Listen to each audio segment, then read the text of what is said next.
Good morning. It is 6:33. That was an early cough. Good morning. It is 6:33. It still is 6:33. Welcome. You're listening to Mornings with Bob Marrone. I am Bob Marrone. This is radio station, Radio Westchester, the radio station at the train station. Sorry, I got distracted. The radio station at the train station. We're not at the train station, of course. Like most people, we are social distancing and we're not in our main heath at this time. It is 41 degrees. It's overcast. It's going to get up to maybe 50 today. We're looking at mostly cloudy with scattered showers, but we will get to that in a moment. First, the headlines. All right, our top stories today. We'll tell you how and at what pace and likely what businesses are going to reopen come May 15th as we do begin to see the flattening of the curve here in New York State and Westchester County. They're not really sure whether after you've had the virus you will have immunity or not. It still needs to be determined. We'll give you the latest COVID figures. Still lots of problems. We're where we were at the almost as we peak, so we still have a way to go before we're really over this crisis, perhaps quite some time before we're back to normal. Also, they're testing the wastewater now because one of the issues with testing is just how many people really have had the virus, how much virus is out there. And an awful lot of work is being done for some type of medicine or a vaccine. They're even testing a common heartburn medicine.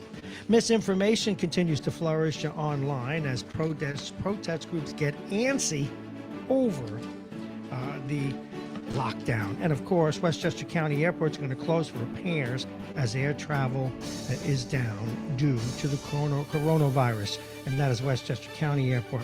Okay, let's get to that weather right now. And the weather is brought to you exclusively by United Hebrew of New Rochelle, voted one of America's best rehabilitation and senior care campuses. And it's right here in New Rochelle. Visit uhgc.org.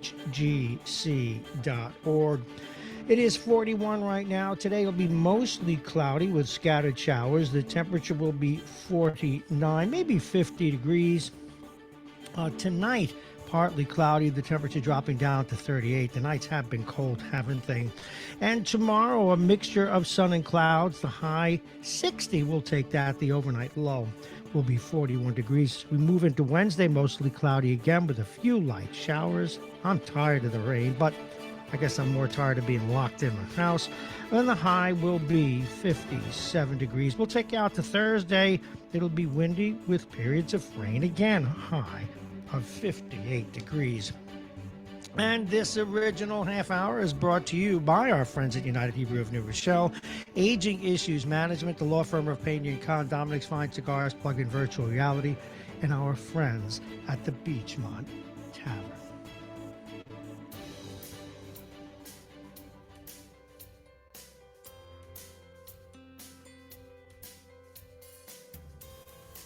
Welcome to the program once again as we head into 6:37. This is Mornings with Bob Marrone. I am Bob Marrone. You're listening to Radio Westchester, available on radiowestchester.com. Mornings with Bob Marrone.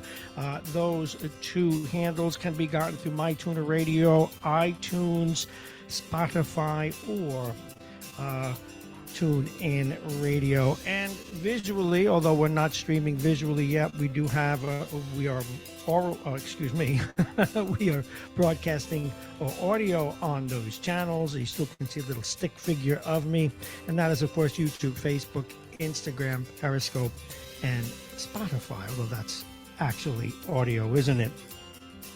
Let's get to those headlines. Some construction and manufacturing businesses could reopen in certain parts of New York as soon as May 15th. Governor Andrew Cuomo noted today, or rather yesterday, at his daily conference briefing. He offered more details on the early stages of the reopening plan, which the Democratic governor said will wait until his stay at home order expires in the middle of next month. Cuomo said the state will begin allowing businesses to reopen in phases. The first phase consisting solely of construction and manufacturing operations that are low risk for spreading the virus, which has killed more than 16,000 New York residents since the beginning of March. Businesses will only be permitted to open in regions of the state with a local and regional COVID-19 hospitalization rate has been in steady decline for at least 14 days. And from there, the state would take 2 weeks to analyze the results of the reopening. And he did say, the governor, that he looked at the regional analysis, and we will look at the regional analysis, make a determination, and then monitor whatever you do. More information about COVID. Again, what we're looking at is promising, but again, I cannot stress enough that what we're looking at is the peak of the virus now starting to trend the other way. And quite frankly, there will be probably or likely as many deaths on the way down as there were on the way up, even as the numbers begin to decline. That generally is the way these curves work, and we have to be very careful about not moving too quickly and thus reigniting the virus. Now, speaking of immunity, the World Health Organization has warned against the idea that an immunity, if you will, some kind of a passport, could provide a safe way out of lockdown, which is to say you've had the virus, you're showing antibodies, they can give you some sort of a certificate, and there you go. Well, and that's what many countries are hoping to do. But unless or until it is proven that there is that kind of immunity, which is to say you've had it and you can't get it for a month or a year or 2 years, it won't likely be something that's available very, very quickly. More likely, after enough testing, etc., they will be putting their hopes on something called herd immunity, where enough people have the virus or have the inability to get it again, that as a group we're less likely to run into someone that has it. It's really quite logical, but also a painful period to go through before one gets there. It's the one upside about New York having had such a serious bout with the virus. We're likely to reach herd immunity quicker than most areas that have had only a light brush with the virus, as we come up now on 641. So let's get up with some of the details here. The coronavirus has now killed more than 200,000 people worldwide, according to Johns Hopkins. Official statistics are only capturing confirmed cases, with most countries struggling to test everyone who shows symptoms. The number of related deaths is likely much higher. People may have died at home, in nursing homes, or in hospitals where testing was, and in some cases remains, unavailable. The United Kingdom became the 5th country in the world to record more than 20,000 deaths after Italy, the United States, Spain, and France. Just weeks ago, the UK government's chief scientific advisor, Patrick Vallance, said that limiting deaths to around $20,000, would be a good outcome. In the U.S., we are nearing 1 million cases now, with 54,000 Americans dead so far. New York State alone recorded more than 22,000 coronavirus deaths. And here in Westchester, we've had 946 deaths with over 11,000 cases. And as you know, it has had different consequences for the rich and the poor. Those kinds of things we'll talk about a little later in terms of who's been getting the virus and some of the other statistics around the country and the world. It is 6:42. Speaking of testing, they're looking at many different ways to test, and one of them is looking to flush out hidden cases of the virus by examining sewage. Groups of scientists around the world are using wastewater testing as a non-invasive way to test for the prevalence of the virus in communities. Local governments in the U.S. are also turning to these tests, which detect traces of the virus's genetic material, known as RNA, in even fecal matter. Hospitals in New York are giving COVID-19 patients heartburn medication to see if it helps fight the virus. This, according to a doctor who has initiated the trial and reported late last night on CNN. Preliminary results of the clinical trial of famotidine, the active ingredient in a medicine some of you may take it, called Pepcid, could come out in the next few weeks. This, according to Dr. Kevin Tracy, president of Feinstein Institute for Medical Research. They're part of Northwell Health. They run 23 hospitals here in the region. So far, 187 patients have enrolled in the clinical trial, and Northwell eventually hopes to enroll 1,200. Now, again, these are things, folks, that they hope can ameliorate the virus. They are likely, if they do work, not going to be cures. Here in Westchester, the county airport will close today for repairs as air travel dwindles because of the virus. Crews will repave the airport's main runway as well as a section that connects both runways. This, according to county officials. They say doing the construction now will reduce the impact on flight activity when the airport returns to normal operations.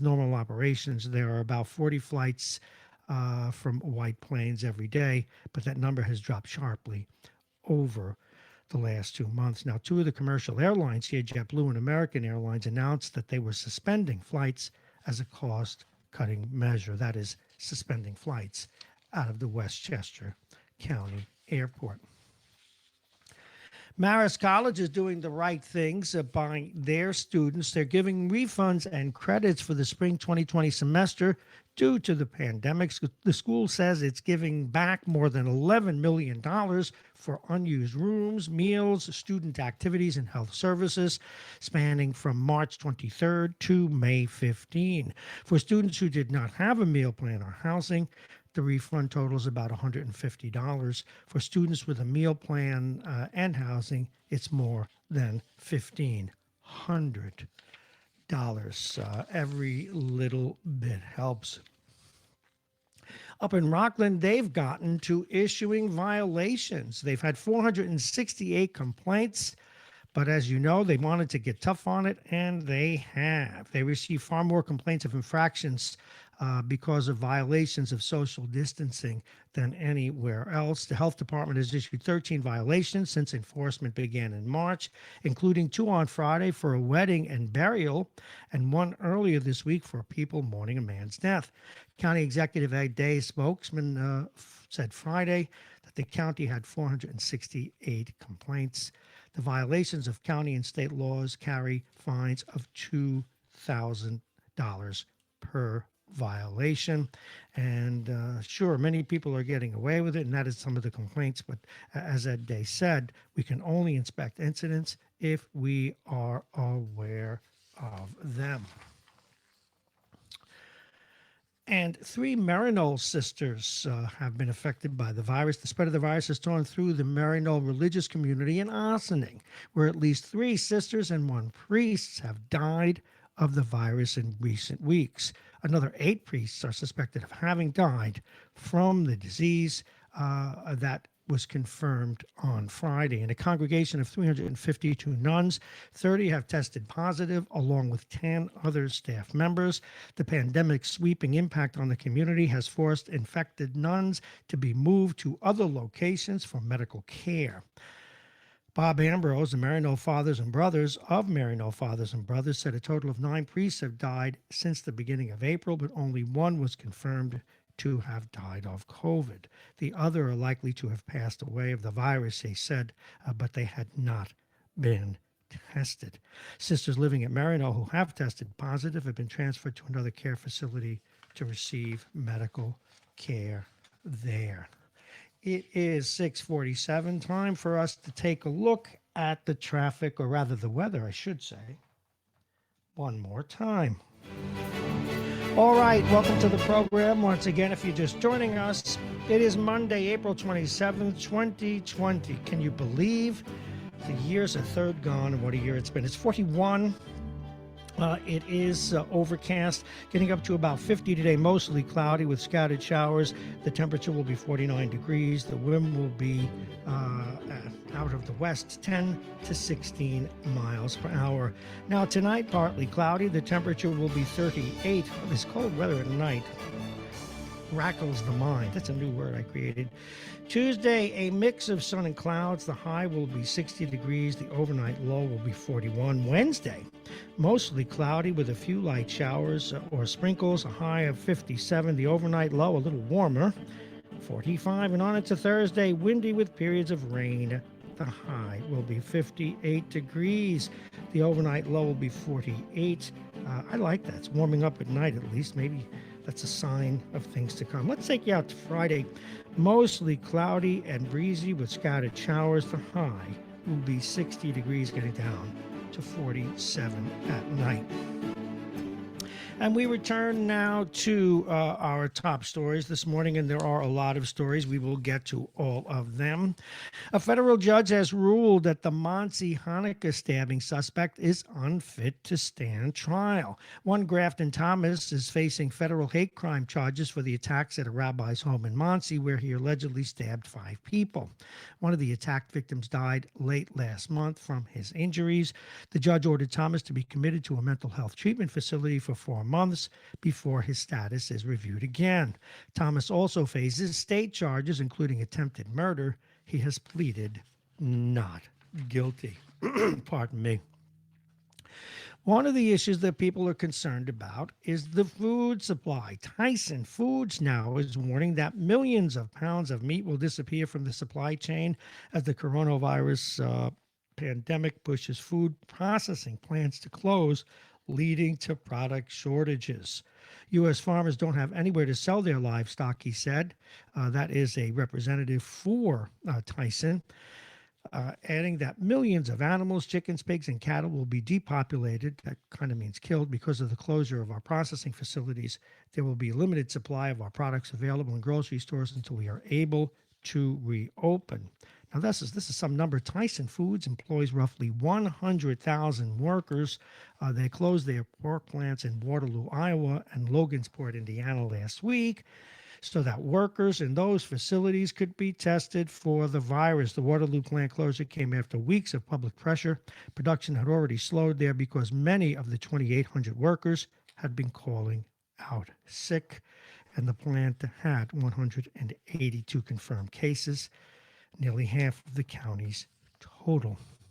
And CNN, who gave us this story, spoke to 3 employees who work at the facility, and they expressed ongoing concerns that not enough was being done to protect them from the virus.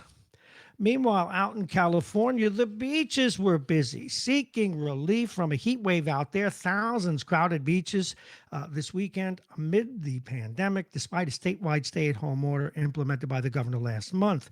While beaches in Los Angeles and San Diego remain closed, they were open in Ventura and Orange counties. However, beachgoers still had to adhere to a patchwork of guidelines and restrictions, but photos did not show that being the case as we move now on 651.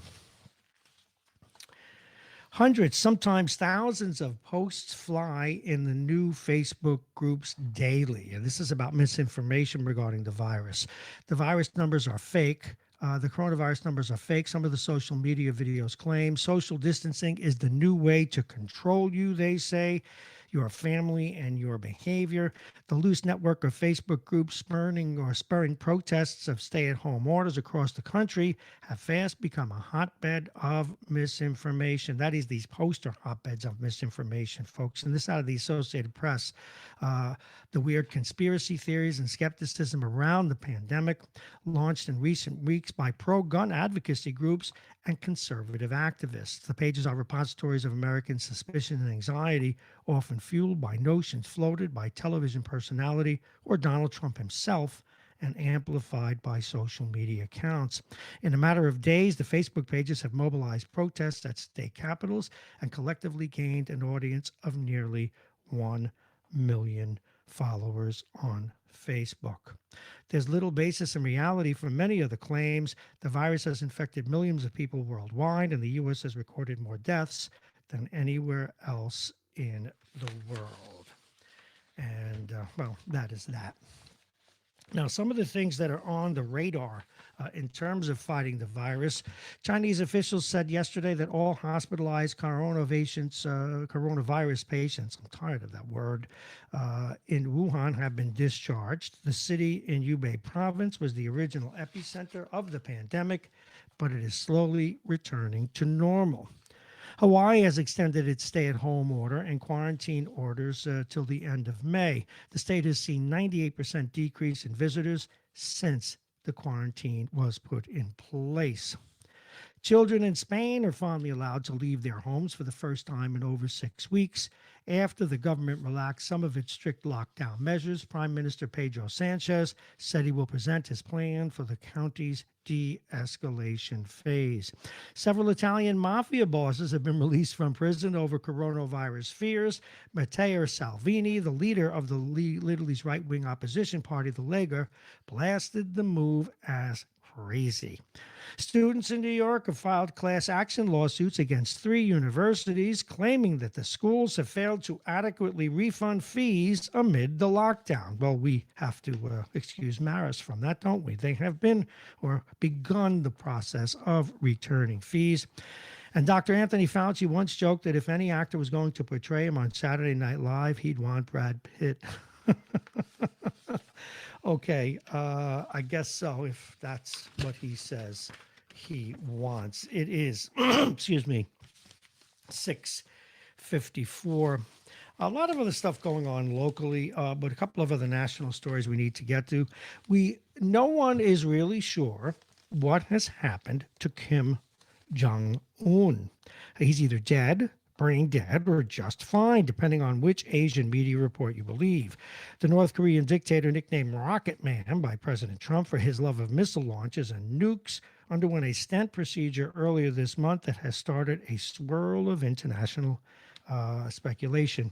And one of the things that's very interesting in that misogynistic male-down society, family, though, or at least within the context of the ruling family, that is more important to them, or at least Kim Jong-un and his group, than anything else. And it looks like his 31-year-old sister, if indeed he is incapacitated for some reason, his sister would take over. That must have the analysts going nuts.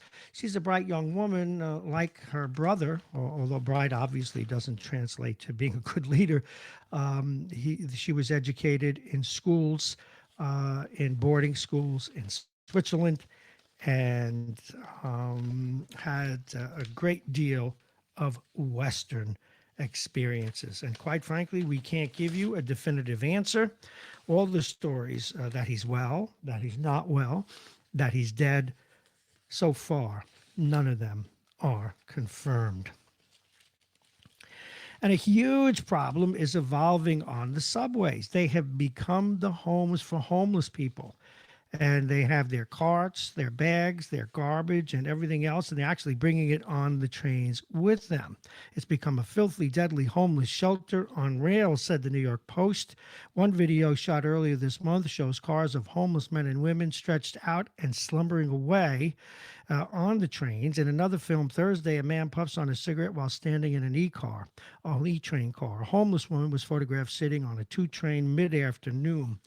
Now, this is a problem for the people who have to clean the trains, because as soon as they clean them, they get dirty again. That's number one. Number two, they don't know if these people are infected or what other diseases they may be spreading on the train because of the filth involved. And then they have to confront these people who may or may not move in the first place. Now, this, full disclosure, is someone, that is me, who sits on the board of choice where we deal with the homeless. It seems to me that as a society, we just have not confronted this situation, and particularly now within the context of the outbreak. These people need to go someplace, and if they don't go someplace, we need to look real hard at taking them someplace where they can get a roof over their head and cleaned up.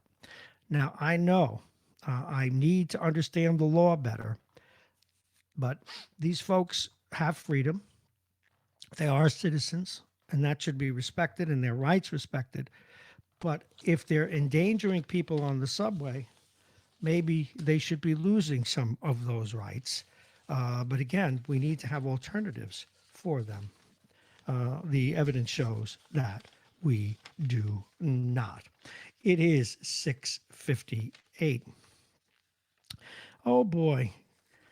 Are you surprised that this is coming out of the New York City school system? I'm not. Oh, I didn't tell you yet. That's called a reveal in the business. That's because all high school seniors should graduate. All middle school students should receive full credit. Elementary schoolers should get no grades, and everyone should be promoted. Demand 37 education advocates led by City Councilman Mark Trigg. I thought they were doing that already in the New York City schools. I wonder if that's not how we want our schools here in Westchester to behave. The COVID 19 pandemic has brought the ugliest inequities in our society into the glaring light. Well, folks, it works like this. There are inequities in our society. There's bad education in our society. Just look at the chancellor of schools in New York. Wrong-headed, racist. It's not based on merit or competence as much as they want you to believe that. Now, this is obviously opinion and commentary. Now, this is a specific and a problem area. And exceptions are going to have to be made just to keep the system afloat. But they do this anyway. Because someone is disadvantaged and may even have a great claim to that and should be given every extra benefit of our educational system, from tutoring and concern about their background and concern about the chances they haven't had. And yes, concerns about how race may have played a part in them not getting the opportunities they deserve. If they can't add 2 and 2 together, they can't go on to the next class. If they can't write well enough to move to the next class, they shouldn't go. Well, it's all but unfair, so we're going to make everybody pass. It doesn't work. We're going to prepare people who won't be ready for the workforce, who won't be ready for school. I'm getting blue in the face with this one. Pass everyone. You're going to have to give people a break if it looks like they were passing. But you could put an algorithm together, and you could justify that algorithm as whether or not someone was going to pass the class. And you're going to have to do that, and you're going to have to do it on that basis if you're going to do it right. It has nothing to do with justice. It has everything to do with competence. All right? Now, if I get sick, if I become ill, if I get the COVID virus and I'm 14 years old and I can't get through my junior year, I'm sorry, I can't go on to the senior year unless I can demonstrate some kind of competence, or unless we could look at a series of tests that tell us that everybody that passes those tests over X period of time, blah, blah, blah. You can put an algorithm together. We do it every day. Wall Street does millions of algorithms. We do algorithms on Facebook. We can do it. We do algorithms to determine complex prices. It's doable. And it's cold. And you know what's good about cold? Because it doesn't give you any favors because you're white. It doesn't give you any detriments because you're black or Latino. It is what it is. But to move our children ahead for no good reason, other than the fact, well, there hasn't been justice in the past, that doesn't cut the mustard. It really, really doesn't. Now, we have some other stories to share, but one of the themes we'll be talking about today, we've got to get our arms around what's going on in the nursing homes. I finally agree with something Michael Goodwin wrote. Michael Goodwin, as you know, is the paid shield that the New York Post uses to justify everything that Donald Trump does, as he used to justify the torture he put through. And again, I guess all's fair in love and war because we pick on this president in every way we can. Well, he's the one who picked on Obama every way he can, and now is a major apologist for the New York Post since he got a whole page like every other day in the Post a few years ago. Michael Goodwin, great writer, but a shill now. But nonetheless, you got to grant that when people have something on the ball. And he says, to make sense of the carnage at New York nursing homes, you don't need to sprout wings and survey the scene from 30,000 feet. Just keep your BS detector on and connect a few dots. Start with the knowledge Albany had for months that the coronavirus was extra lethal for the elderly. He's absolutely right. Study after study show death rates climb with age, especially among those with serious pre-existing conditions. that describes the entire population in most nursing homes. Then look at the now infamous March 25 directive from New York State Department of Health that orders those homeless and rehabilitation centers to admit and readmit patients sick with the virus. The devil comes in the first sentence of the fifth paragraph. Quote, no resident shall be denied readmission or admissions to the NH solely based on a confirmed or suspected diagnosis of COVID. Now, the point that Michael Goodwin is making, and anyone who's been covering the news or has someone in a nursing home, I have a very close friend in a nursing home. He's been through similar things, although they did finally test him. Yes, he had it. It's very hard to get information. They seem to have not, and Albany has been. Goodwin's right about this. There's just not been a lot of transparency about it. And everyone who has or knows someone in a nursing home has a similar story. We'll be hearing one such story at 8 o'clock. One of our frequent callers has a problem like that. And since it seems to be affecting all nursing homes, it's not our intent to rip them down as much as it's going to be an attempt to look into why the state has behaved as it has, why the nursing homes have been less than transparent. Is it the HIPAA law? Is it a particular, is it something that was well intended that didn't work well and then later became a very serious problem in terms of communicating with the public? No one is really sure. But we're going to tell you about some stories as they come up, and we're going to welcome your input. Something just hasn't worked right in terms of testing. We don't know how many people have died in nursing homes before we really became aware of this virus to the extent that we have. We don't know how families have been informed. So that and many, many other stories seem to be making the rounds. Now, today will also, in addition to that, that's one of the personal stories. And each day we're going to try and have a personal story regarding COVID. We're going to talk with Vince Russo at 7:20, George Latimer at 7:35, and find out how the county's looking forward to some partial reopening. Again, it's very early, folks. We're just starting to come down the other side of the mountain. And if you've ever watched any of those stories regarding people who go to the Himalayas or go to the great mountains of the world, Everest, coming down is as perilous as going up. We'll talk with George Latimer about that. Again, at 8 o'clock, we'll talk with Anthony Galetta about his experience with a nursing home. 8:20, we've moved Andy Spano up, and as much as we were taking care of business the last 2 days last week, we reorganized a little bit. Andy Spano is going to join us today at 8:20, Tom Abenanti at 8:50, and of course, our Bob Cox Hour at 9 o'clock. But it is time for us to take a look at the weather again. And that we will do. And then when we come back, we'll tell you about what's going on up in West Point. And Brad Pitt did get to portray Dr. Fauci on Saturday night. Yeah, that's it.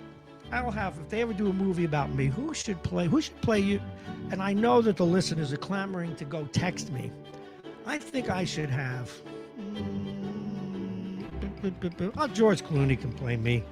I know he's not up to snuff, but George will just have to get the right facial adjustments, like crash into a wall or something. All righty, it's Monday, April 27, 2020. 41 degrees, getting up to 49, but it is overcast. It'll probably kiss 50 today, but the problem is mostly cloudy. We'll have scattered showers. I can't believe the amount of rain we've had this month. I know they used to say April showers bring May flowers, but good grief, it just adds to the glumness. That's why when we talk to Spano later, we're going to find out about his latest. He's made another film. God help us all. See if we can't cheer you up a little bit. Mostly cloudy, scattered showers. The temperature will be 49 degrees, maybe 50. Tonight, partly cloudy. The temperature will be 38. The wind out of the west-northwest, 5 to 15. On Tuesday, a mixture of sun and clouds. The high will be 60. Wednesday, mostly cloudy with a few light showers or sprinkles. The high, 57 degrees. The overnight low will be 45. Thursday, windy, periods of rain. I can't believe it. 60 degrees, but getting up to near 50 at night. I like that. And Friday, mostly cloudy and breezy with scattered showers. The high will be 60 degrees. The overnight low will be 47.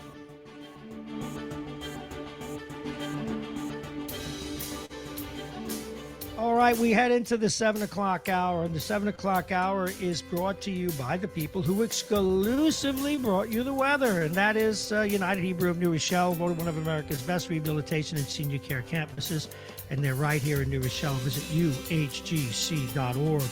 Aging Issues Management and their affiliates, Aging Issues Radio, the law firm of Payne and Con, Dominic's Fine Cigars, Plug-in Virtual Reality, and our friends over at the Beachmont Tavern. Call them up. They open at 11:30. They're open till 1 in the morning. You want that late sandwich? You want that late hot burger because you've been up playing cards since you don't have to go to work tomorrow, and you ran out of beer. They can help you with that too. I don't know if they sell like a whole six-pack, but you can probably buy a beer, one. I don't know how that works, but they are allowed to sell you a beverage that you can take out. That's the 1 a.m. To call them, 636-9533, 636-9533. And when you go there, it'll be all waiting for you. They have a nice little arrangement at the front there. So call ahead. It just makes it easier. Then you go and pick it up, pay, and you go. But you can go online and look at their menu, or you can call up and ask what they have, or you can go in and order it and kind of sort of wait around. But that's very impractical in these days of come pick it up. They'll also deliver. That's the Beachmont Tavern on North Avenue, right across from Iona College. All right, some other information ongoing we need to share with you this morning. President Donald Trump will deliver the prestigious Military Academy's 2020 commencement address in June. And a lot of people are trying to figure out if that's going to work. It could be done virtually. They did that at the Air Force Academy. But I know the president, and this to be fair to him, now don't start yelling and screaming. Politics still is here, A, B. That is a rotating schedule. The president didn't decide to do this. The president, the vice president, the head of the Joint Chiefs, and the Secretary of Defense, that is a rotating speech. It is the president's turn. That is number one. Number two, if they can do it safely. Now, they may decide that they can't, folks. With 1,000 men and women arriving in the same building who share bunks and are going to be out there, maybe it won't happen, but right now they're scheduling for it to happen. But it's so possible that they'll say, hey, we better do it from home and video. But right now, they want to bring it back. And on the lighter side, bespectacled Brad Pitt, speaking in Fauci's raspy voice, tried to recast false assurances and misstatements via last night Saturday on television. And really, the joke is just a healthy one about Fauci, blah, blah, blah, blah. It's fun stuff. Okay. Where did I go? Oh, yes, some think that herd immunity will end we already talked about this, why some people think herd immunity could end the pandemic, because herd immunity eventually ends all pandemics, even if you don't eventually, unless it kills everyone. It's either going to kill everyone or you reach herd immunity. So that is a good thing. That is, if it's not one of those diseases that just keeps going and going without a vaccine, such as polio, which it would have done that. Okay. Nearly all COVID-19 patients. Now, this is scary. Okay. In one of New York's largest health systems, but in general, nearly all COVID patients put on ventilators in one of New York's largest health systems died. And the number now in general across all people on ventilators, at first we were saying 20% don't come off it. Now it's more like only 10% survive it, if that, 5 to 10% going on a ventilator. So that's one of the things that they're learning. All ventilation did perhaps was lengthen their lives a little bit, but they were unconscious anyway, or for that matter, perhaps enhance it. We do not know. And the doctors and the nurses are learning as we move along. Now, people are buying pulse oximeters to try and detect coronavirus, but you can get nuts with that stuff. You have one you can put on your finger, will tell you what your oxygenation is. Another one will tell you what your pulse is. And the one will, of course, do both for you. I was given one, and that's because I had a serious sinus infection a couple of weeks ago that quarantined me when people thought I had the virus, but then I was tested negative for it. But now it's, who knows, you can get it a second time. You got to be careful what you do. But I used it a couple of times because I thought it was interesting. But folks, if you are at all a hypochondriac, if you are the type that will look at thing every 5 minutes, you'll go nuts. So if you got the virus, not a bad idea. If you're sick, not a bad idea, I guess. But otherwise, be careful. Otherwise, you'll be one of these people. You'll think you're Felix Unger, and it's worse than the disease. Okay. Wuhan is back, getting back to normal after their 76-day coronavirus lockdown. But that's a good thing because that's where it hit first, and they're starting to reopen up businesses. So take that one to the bank, and we can all look forward to that. Another thing I'm asking you to look forward to, and I know I've been getting the emails, my guess is you are too, with over 20 million people having recently lost work, scammers could swallow lots of stimulus checks. They tell you that there's a wonderful job waiting for you. Just fill out the form and send money. Often there's no real jobs. Phony offers snag thousands. Regulators and employment pros are warning those scams are everywhere. Please be careful. And we thank the New York Post for that story. Now, something we put aside, and we want to share this with you, and we'll ask Vince about this and the rest of you as you're on the show today. 16 things that are likely to become obsolete. And you do remember The Obsolete Man, a classic episode of The Twilight Zone. It deals with the state declaring certain human beings obsolete.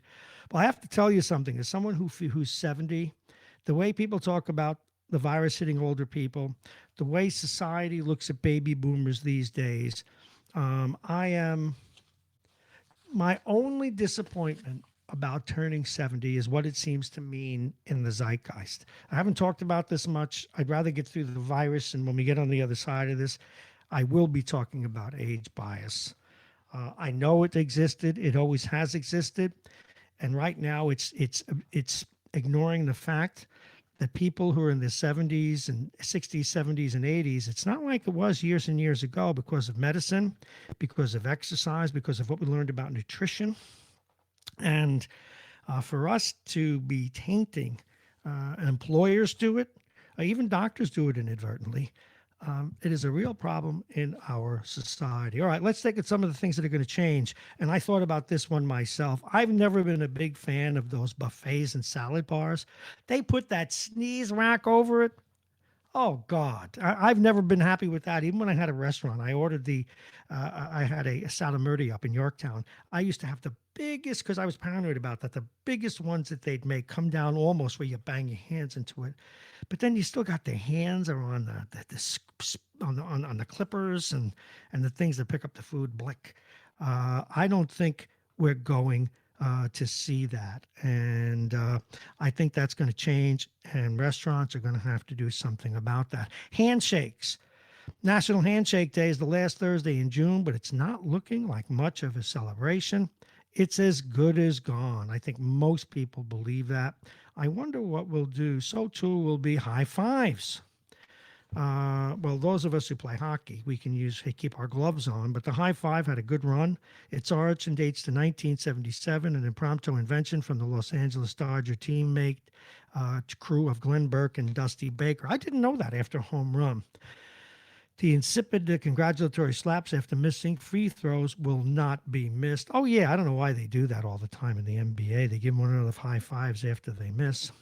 Food store samples are likely to go away. They're called loss leaders, bonus enticements, or face-to-face marketing. I remember once I was there at lunchtime. I was starving, and I was at a Costco's. And I must have run this one corner about 5 times to get free food. And I remember as a broadcaster covering an opening of a Balducci's, I ate myself to smithereens. Although that's a little different, I think. Perhaps that might still continue, but food store samples, they say they think that that's going away too. Hijinks or celebration. TPing houses. I don't know what that means. Drive by and you'd smile if it wasn't your house. But I don't even know what that is. I'm moving on. They came up with this. Sharing drinks in a bar. Wow, this wine is amazing. You have to try it. I'll stick to what's in my glass, thanks.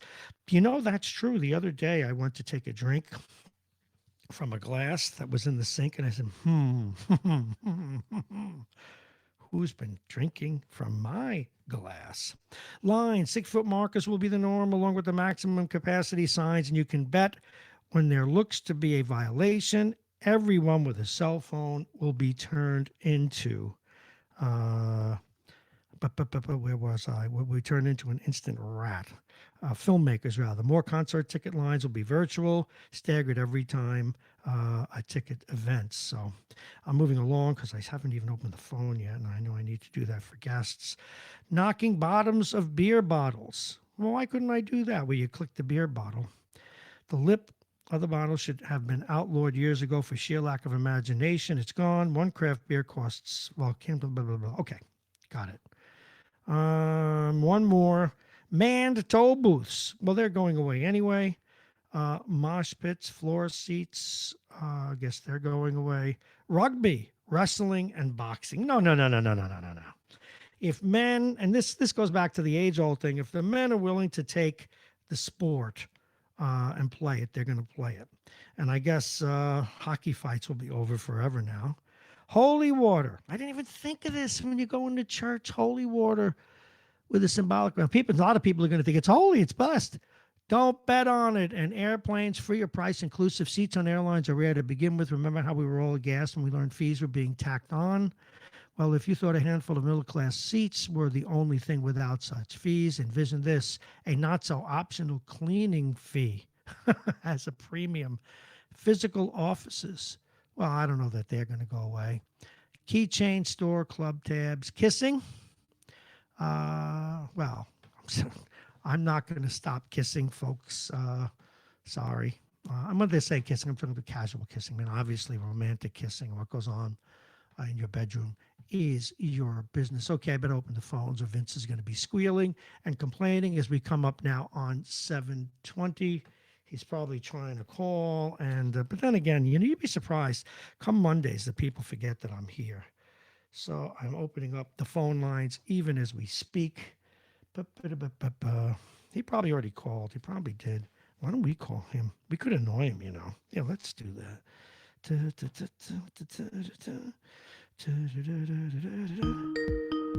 Oh no, he called right on time. Please welcome to the program, Vince Russo. Good morning, Vince. How are you? Hey, Bob. Good morning. Happy Monday. Happy Monday it is. You sound chipper today. Are you all right? You were in a foul mood on Tuesday before we took our little break. Welcome to the program. I don't know if you were just listening and the things that are going away. Do you agree? Yeah, I was. Do you agree that boxing and wrestling might go away? Well, but that's nuts. I can't imagine. Yeah, I don't see why they should. I mean, in the interim, they might. Instead of any other sport, I think people in general are going to be reluctant, certainly for the near-term future, to go to mass gatherings at the theater or sports or things like that. Oh, I think that's. But I don't know why those individual. I don't know why those individual. Well, because you grapple, you're in close. Now, I'm going to. What about dance? Vince, what about dancing? Like slow dancing? Please don't take that away. Yeah, well, any kind of dance. Well, people go to a dance or. Well, you can, yeah, like but ever since rock and roll, you can be 6 feet away. No. Yeah, it's true. you can do that. But now here's the thing. Now I'm going to give you two guesses. Kate Upton walks in this studio right now, dressed really nicely, and she says, "Bob, I'm going to kiss you." Now, she could come from the heart of an Ebola hospital, and I wouldn't say no. But I'm just saying. But I do think that casual kissing is going to go away. I think handshaking is going to go away. Yeah, I think so, too. Now, you as someone who used to enjoy the fisticuff part of hockey before you became a goalie, well, you still enjoyed the fisticuff part of hockey, except you punch people with your block pad. I can see hockey fights for a while. Guys are going to be reluctant to do that because, you have to grab onto the guy for balance. It's, because you're on skates. They may have to finally, well, not that they'll ban it. You're just not going to see it for a while, I suspect. Well, but what about other player interaction? In hockey with checking and like stuff. In front of the net. Yeah, or basketball where they're elbowing and nudging the guy out of the Yeah. way. Football, of course, is a complete contact sport. Baseball, where they slide into Baseball is a the base. easiest one, yeah. But rugby is they're like hugging each other practically, and you know, I should play on a Yeah, women's I rugby mean, team. Anyway, sorry, my mind switched off there for a second. But anyway, but it's really going to depend on what the current state of the virus is. I mean, if it's pretty much abated, I don't think people are going to be reluctant to do those things. If it's still ongoing, yeah, of course, then they will. interesting story I read last night. A lot of people think when you do your show prep, you just open up the computer and you search stuff. But there are some publications that are better than others in terms of stories, and they cross over. For example, National Geographic's actually a great source of stories not related to what you think. Because if you're talking about coal, you're talking about water power, you're talking about farming or agriculture, and what that might mean politically, it's all in there. Hmm. Similarly, Business Week, just an extraordinary piece yesterday about a company not very far from our radio station in Tarrytown, Regeneron. Regeneron is already building a building for specifically to produce not so much a vaccine. They're looking at a medication to ameliorate the disease, where they've already narrowed it down to not less than four, no more than 10 antibodies. And you know how they came about it? They have been over at Regeneron and a few other places. They have actually, through genetic engineering, creating mice that react to diseases the way humans do. And so they've been able to study the genome of antibodies they took from people. Now, this is no guarantee yet, but it's really interesting. If you get a chance, go online, folks. Go to Business Week. And Business Week is just great if you like to combine your politics with business, and of course it is a natural fit. But what an extraordinary piece I'm about the. surprised the PETA wingnuts aren't ringing the building and demanding that they stop immediately because they're harming the mice. Well, you know what? I want the PETA nuts that are in the hospital trying to suck air through a tiny straw. Don't want a vaccine because you know what'll They don't happen. care. No, because 50 years from now or 30 years from now, when we have a cure, they won't want their kids to get the vaccine. And what we want to do is grab them by the neck of their dumb, simple-minded heads and push their face into a bowl of coronavirus and say, that's what will happen to you, you numbskulls. And it's always, what's the great paradox is? The left is always bitching about the right being ignoring science. That is their great weakness. Yeah. The left is always, yeah, it's the viruses. We know. And it shows that all you need is the right context to bring out stupid. If it's in you, it'll come out. I'm sure I have many things I'm stupid about, but and create the right context, and I'm sure I'll demonstrate it. So. In talking about offshoot articles, I was reading, how I'm getting through all of my back issues of Smithsonian Air and Space magazine. Oh yeah, well. There was a good article in one I read the other day where I shouldn't say all, many of the astronauts in the original Apollo and Gemini programs were Corvette aficionados. Oh yeah, they were loved dudes. Corvette. Finn, they were dudes. Those Now, guys would have done a catcher's mitt. No, almost all of them. Very few of them. That's why. You remember the movie The Right Stuff? That's why Yeah, they sure. used to kid Glenn about that because he was a goody two shoes. They drove hot cars. They drank like fish. Again, they would screw a catcher's mitt if it was available. Otherwise, a first baseman's mitt. And that was the zeitgeist of the time. Yeah. Well, a dealer in Florida came up with a great marketing angle. He agreed to lease Corvettes to them for $1 a year. And you say, gee whiz, how could he possibly do that? Well, what he said was, if after the year is over, if you want to buy the car at a reasonable price, you can, and some of them did that, and others turned them in, and so he got the Corvette back, and of course he marketed it as Corvette previously owned by Alan Shepard or Gus Grissom or one of Great the idea. astronauts. And you know how quickly they got snapped up at premium prices. So it was just a win all around. But they said, they were mostly fighter jockeys, those guys. And they said that Alan Shepard was the most prolific Corvette racer there was. They would be going, towards the Space Center on the freeway. He'd see one of the other guys, and they would just take off.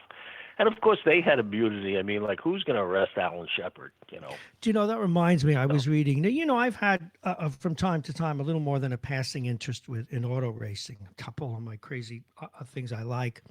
And a true story, there's a guy, a Formula One driver, who died, and they kind of copied this incident in a movie later on with Tom Cruise. But Senna was his name, out of Brazil. Great driver. Died on the track. But he used to drive with this other guy, and I forget his name. I think it's like Prost. And they were on the same team. Now you may say, they're on the same team. They love each other. No, they don't, because they have a limited number of cars, and whoever is the hottest driver gets the better car, blah, blah, blah.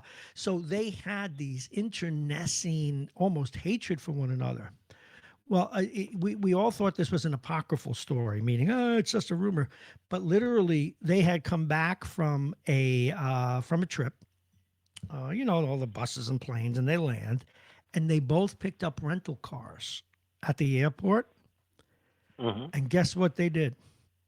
They raced them. They traded paint. They slammed into one another. But there's something about this, and it reminds me of the part of Donald Trump that I get, and all of them, Trump, Obama, Clinton, Bush, all of them.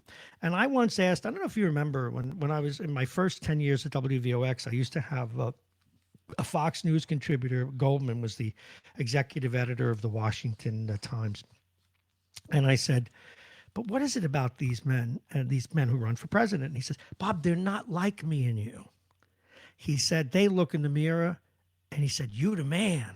And he said, they have to believe it for that awesome responsibility. And I believe that applies to people because you're getting in a little capsule the size of a bathtub and going to the moon. Oh, yeah. You got to have some set of cojones bigger than, I don't know how they fit in the door.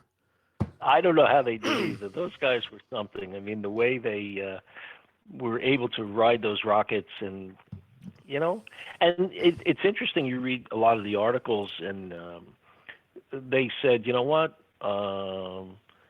the mission wasn't to survive. The mission was to complete all of the experiments and all of that other kind of stuff. And they were willing to sacrifice their lives for it. I mean, they didn't care. Of course, they wanted to come back. I mean, naturally they did, but that wasn't the primary thing. They were just a bunch of these young, pedal to the metal guys that. They were hard drinking, but they were brilliant. But they were also brilliant. Large. Like Buzz Aldrin. Oh, brilliant man! Yeah. Buzz Aldrin has like PhDs, and these guys they had that unusual combination of brains and brawn and courage. Very extraordinary people, and they did tease John Glenn because he drove some little sports car that was. And that sports car, some kind of foreign car that could barely go 60 miles an hour. I mean, and all these guys were driving like all of these hot cars. So, yeah, it was fun to read it, and it's one of those kind of offshoot articles that you kind of adds flavor to the whole thing. Don't you find that interesting? I'm sorry, go ahead. Yeah. No, but interesting in those kinds of macho sports, they still have, even the toughest and brightest, they do have this respect for the dorks, if you will, the people who have grace. Like, remember Jean Rattel of the Rangers was such an elegant and beautiful player. Even a Dave Schultz didn't hit him. It was this we have to have reverence for something, and John Glenn was like that. We can't bully everybody. This guy's just too decent to bully. And then in the latter part of Jean Rattel's, not Jean Rattel, excuse me, your captain, the same Oh, thing. Jean Beliveau. Jean Beliveau. It was like you didn't go near him. It just was, he was like a Well, saint. Beliveau was a little bit of a different story. Early on, he was a because lunatic. he was a terror when he Yeah, first when he first started. But now here's an interesting thing. They were talking to some of these guys, with Corvette drivers, and they were comparing the Lunar Rover to driving a Corvette. Oh my! And in the article, they have a little comparison chart here, and I won't go through the whole thing because it gives the wheelbase, the length, the width, and all of this other kind of stuff. So on Earth, the Lunar Rover weighed 463 pounds, while a Corvette was 3,500 pounds. A moon weight, the Rover was 77 pounds, and a Corvette would be about 600 pounds. And the engine, Corvette has a 350 cubic inch engine, and the Moon Rover had one little DC electric engine per wheel. Horsepower, this is a good one. Corvette at that time was 270. The Lunar Rover was one. Oh, jeez. 1 horsepower. Official top speed, Corvette 126. Lunar Rover 6.8 miles per hour. I don't think they like that very much. Go ahead. And the last one, the base price, the Corvette was $5,496. The Lunar Rover, $38 million. Oh my goodness.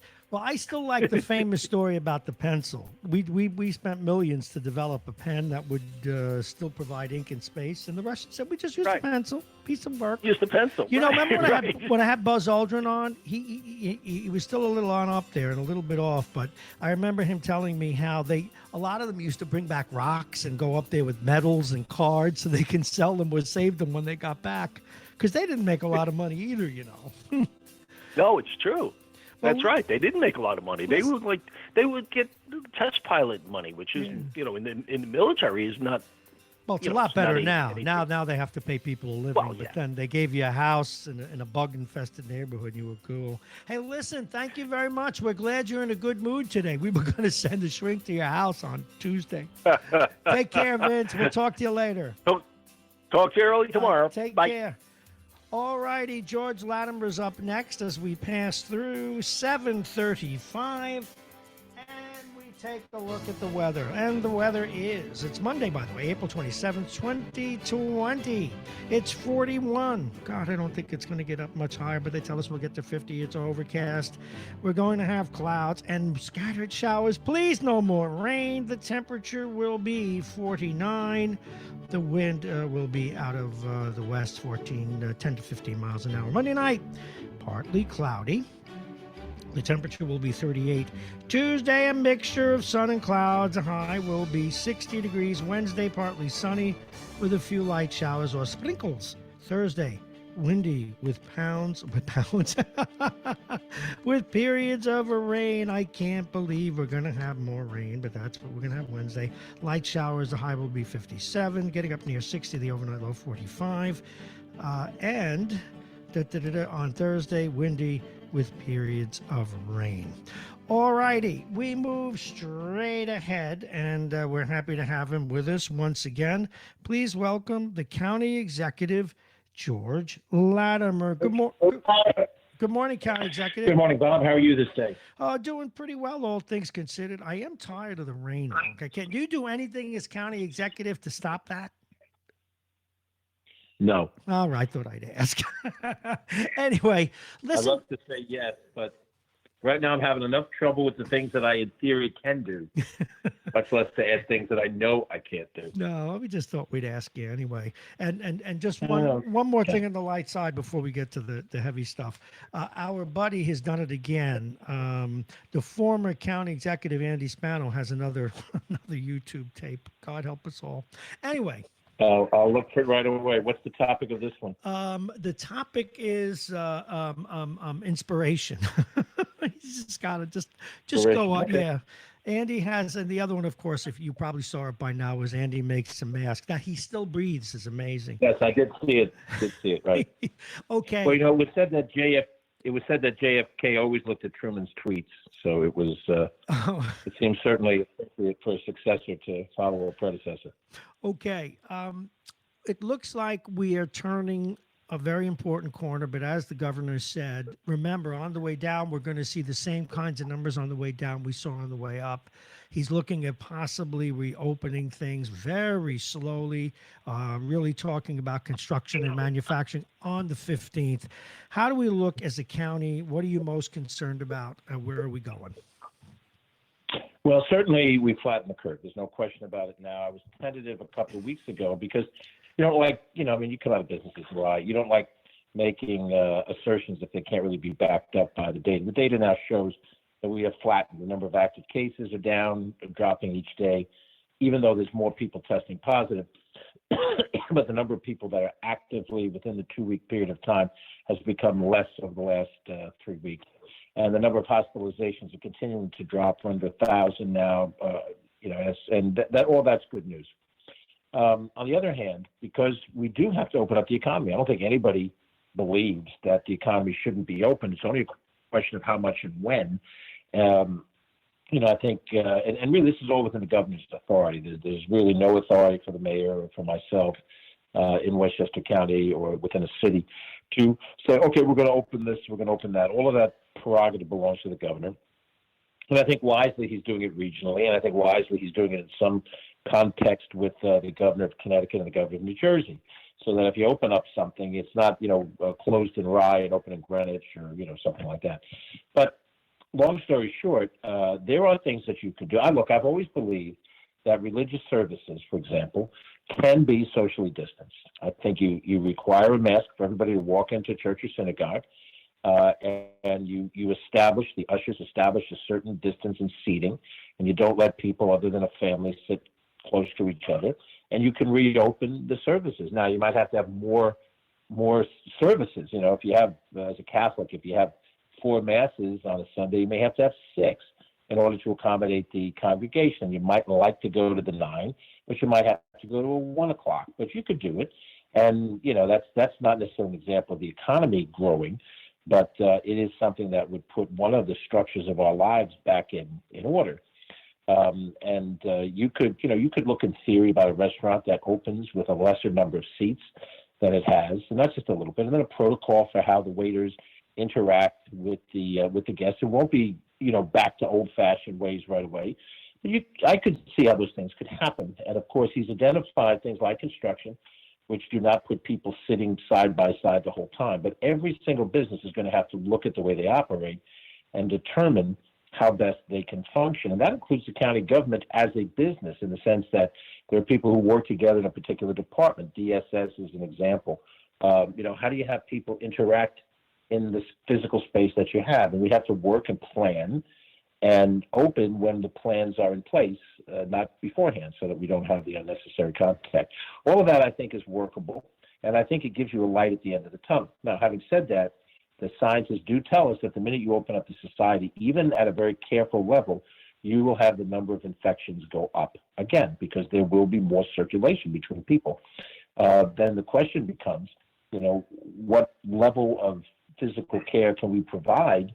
Because, again, the vast majority of people that test positive come through it fine. And there are people that come through it, but they've been sick, in some degrees sicker than others. But then, of course, you have the fatality factor, which is on our minds as we approach in Westchester 1,000 deaths. And that's why everything has to be measured and thoughtful, and not just throw the doors open. And it can't be done out of anger. Oh, I want my big, beautiful economy back. This is a political hoax. All that stuff is crap. You've got to think practically and pragmatically, open things up bit by bit with a logic. But if we have flattened the curve and we start to continue to head down, you can't keep the society locked down for 6 months. You cannot. And the economy is already badly damaged. I've seen reports that say it could take us 3 years to get back to where we were on February 15th. And 3 years is a long time. And from a government standpoint, notwithstanding Mitch McConnell's comments, every government that had to lock down lost tremendous amounts of revenue all over the country, not just blue states. And that revenue doesn't come back. It doesn't compensate for itself the day that you open back up things. You get more money back, but you don't get enough to get to where you were before. So it's a long process. And, as we both said, and other people have said besides me, this is a test for this generation. Do we have the stamina to go through a period of time where everything isn't rosy and sunny? And some people understand that, and some people are angry and want it back to where it was on February 1st. That is not going to happen too quickly. We're talking with George Latimer, the county executive here in Westchester County. You know, we did a list of things in the before we started with guests earlier, sir, where we talked about the things that have probably gone away for good: high-fiving, sharing a glass. Hey, taste this. Handshaking, casual kissing. The world's going to be a different place even as we return to a new normal, I should think. Well, I think you're right in certain ways. I mean, certainly the social interactions between us. I don't know that handshakes are going forever. If I know that you went through it and I went through it, and we both survived it, I don't think that eliminates handshakes.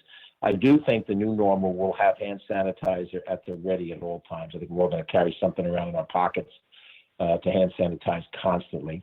I think we're going to be constantly cleaning off surfaces. That's not going to change. Yeah, I do think certain, the casual contact with people that don't know each other well, you might, from a guy's standpoint, you might kiss a woman on the cheeks to say hello. If they have a certain level of familiarity, that'll stop. There's no question. You just smile and nod your head from a distance. But there are going to be changes, and it's not even just those kinds of things. We're just not. We're not going to be able to go back to what it was. For example, I would go to senior citizen centers and nursing homes and visit, leave some material, give out cookies. I don't know how that works in the new world. When you're an outsider, no matter county executive, state senator, whatever your title is, to walk into a room full of senior citizens and they're going to be socially spaced. You might get to go in from a distance and greet everybody warmly, say hello, leave some literature, but to go around table to table and chit chat, which was something I'd do all the time. And I enjoyed it. And I'd hear things from people and they'd smile, but they'd also be, if they were upset about something, they'd tell me. And you develop relationships that way. I don't think that's going to be the way it was before, particularly anything that involves those of us, you and me too, who are seniors, because we are in a vulnerable situation. We're going to be doubly concerned, or anybody who has an underlying health concern, somebody who's got a little asthma, it will change the way we function. Well, it certainly will. I know you're very concerned, as are all the other municipal leaders. You're concerned about the budget. You're concerned about money. There's no money coming in. Revenue is reduced to a trickle, if that. How will you address this as we reopen? How can you? Well, the from local government standpoint, cities, towns, villages, counties, school district, almost all of the local governments rely on property taxes, the hated property tax, the one tax that people, lose it over because it's a lump sum payment oftentimes, and people don't necessarily correlate the services they get for the money. They just say, oh, I'm paying this much money, and I really can't afford it, or I don't want to pay that much money, so forth. We rely on the property taxes, and since real property doesn't disappear into thin air, the property tax revenue stream provides us some baseline of money. What's killing us are all what I would call variable streams, the ones that go up or down with the economy. Sales tax fits into that category. Mortgage recording tax, the more mortgages turn over, people buy, sell, refi. There's a certain amount of money that goes for something like that. At the county level, in some of the municipalities, they have hotel occupancy taxes, which is, people coming from out of town pay a little bit when they stay at the hotel that goes to the local government or the county government. Those are the revenue streams that have dried up. And as we slowly reestablish the society, we'll start to see more revenue within those categories when you're working up from zero.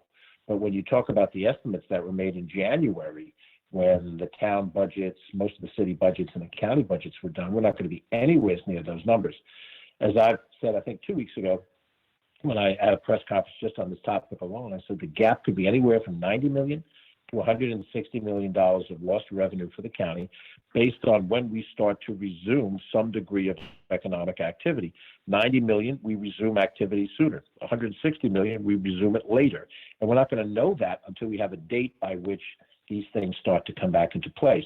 What I also did at the time that I announced the gap is that I had a couple of measures that cut 21 million from the existing county budget.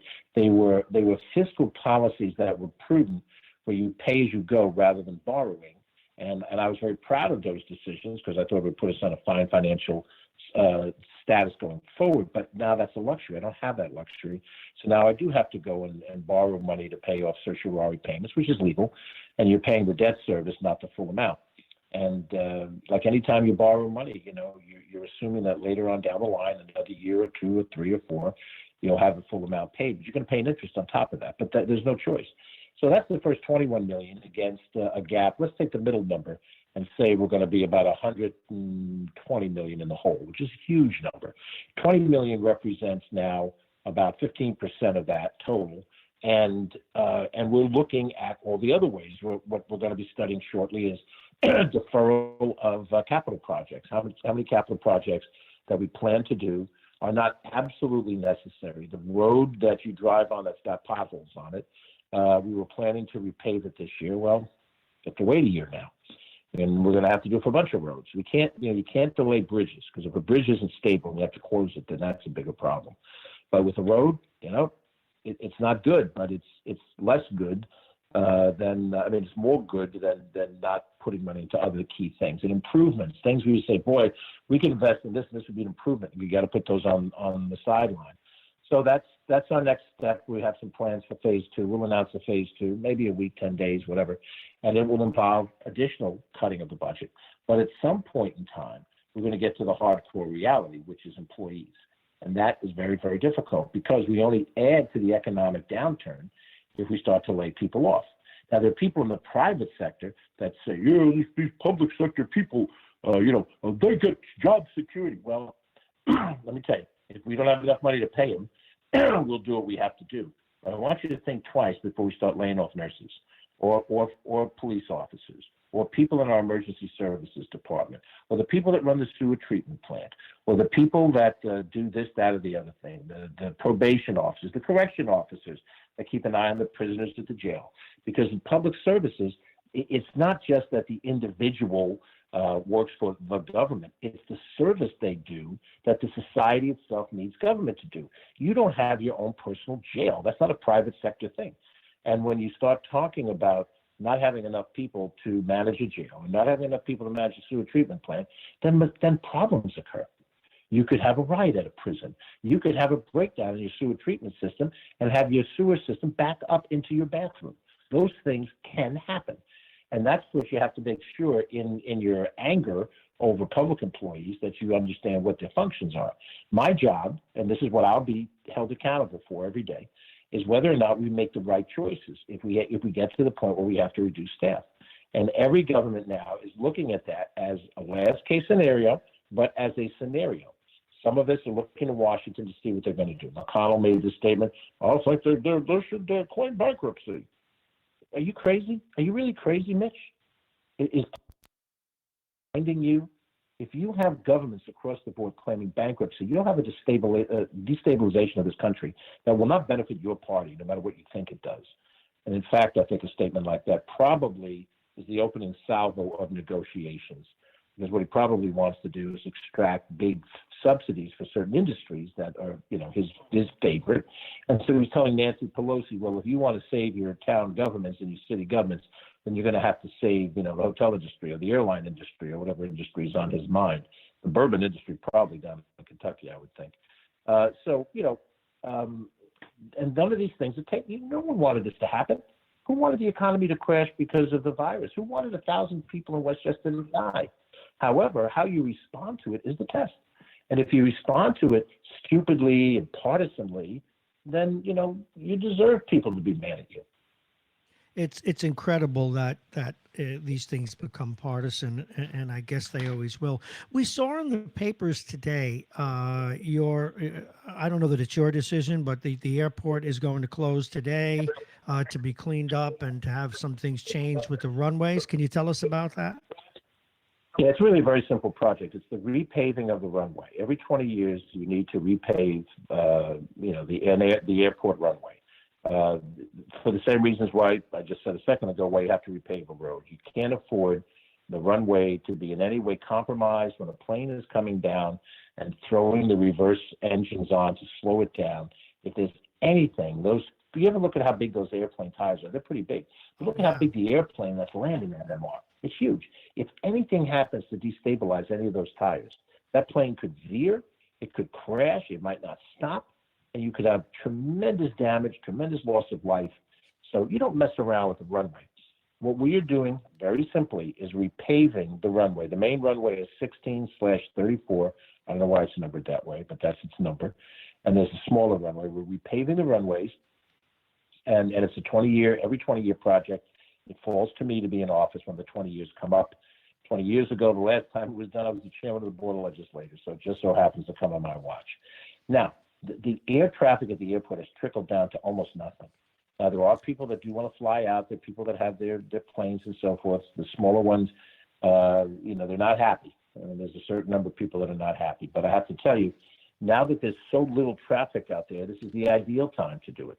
There are people around the house now that they're home all day. This is the time to do the house project you talked about that you never had time for. Because Yes. now you're sheltering in place. Now you have time. And we also will save a little money on the project. Not a lot, but we'll save a little money by doing the project all at once, rather than what we were going to do is continue to operate the airport during the day and then working on the project at night. And that was going to be more disruptive to the neighbors.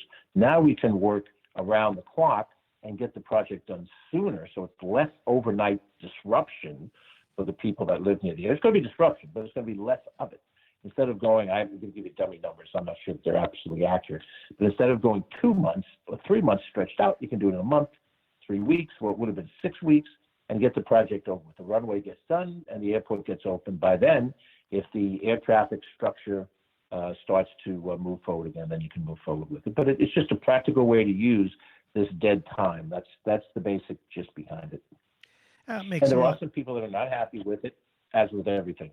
But how could they not be happy with that? I mean, you're going to get it out of the way now, and again, those It are affects, issues. Go ahead.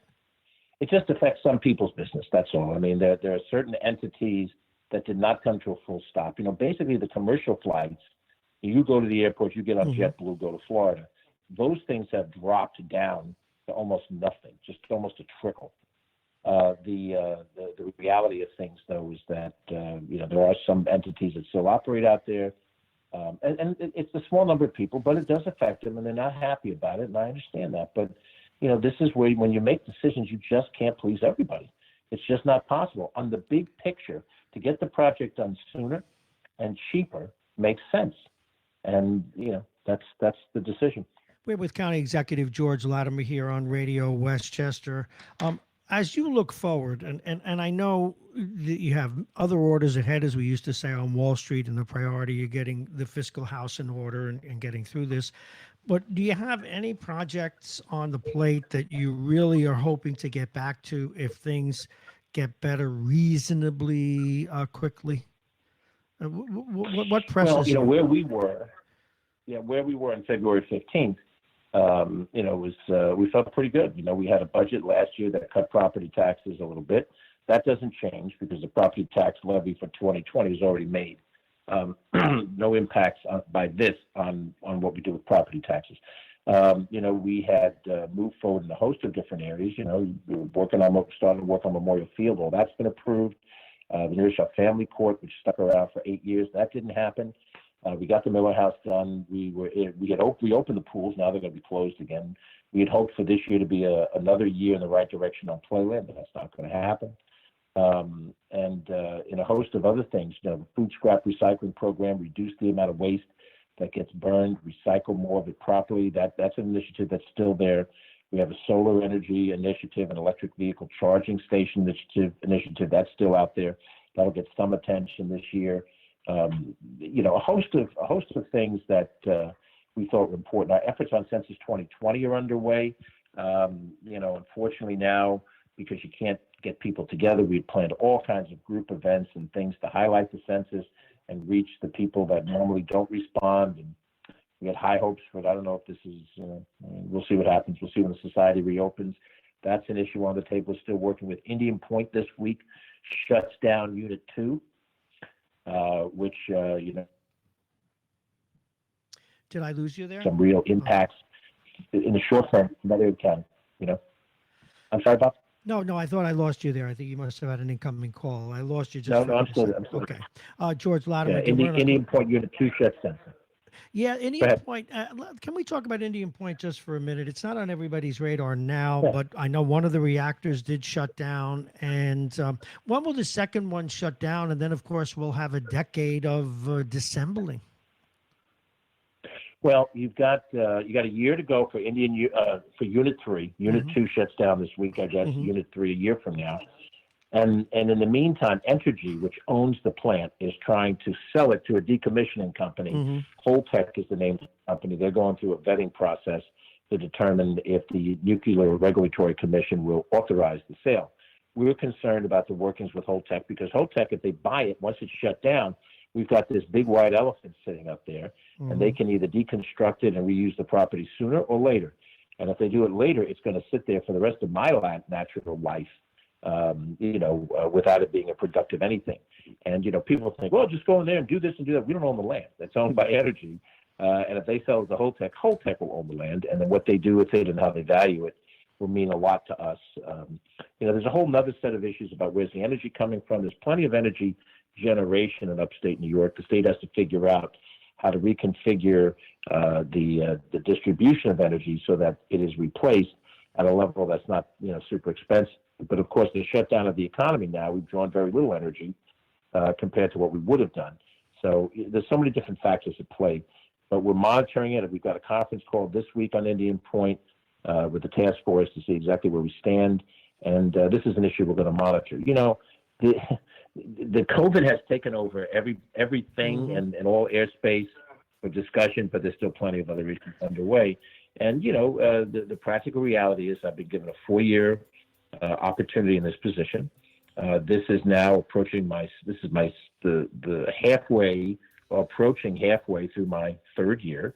So it's almost 2.5 years in. Good grief. Of course, if I run for re-election, the last year, the 4th year, is pretty much consumed with the electoral process, whatever that's going to look like, because, you're not going to be gripping and grinning at the train station the way you used to. No. And we'll see. But an assessment is made in people's minds, whether they think you've done a good job or not. Generally, the assessment locks in fairly early on in the beginning of the 4th year. And then when your opponent identifies themselves and you start having a debate over what you're doing, you go from there. And I've been in enough campaigns to know. I have, I've been the incumbent in some races in the past. I've been a challenger in other races. And the people will decide. But that's why you want to accomplish things if you can. Because you can win with, slick slogans, you attack your opponent, all that kind of stuff. You've seen enough of those races to know. Sure have. But ultimately, what only matters is did you accomplish things? Can I stand there before the electorate and say, friends, this is what I did. You gave me 4 years. This is what I did with it. And you look at what I say I did or know what I did and say, he did a good job. Or, George, you didn't do good enough. That's what it comes down to. Well, we shall see. George Latimer, County Executive, I want to thank you very much. Please stay safe. You too, brother. You too. All right, take care. George Latimer, everybody. Anthony Gillette is next with a story, his own story, about dealing with a nursing home and, in this case, an intimate member of his family. First,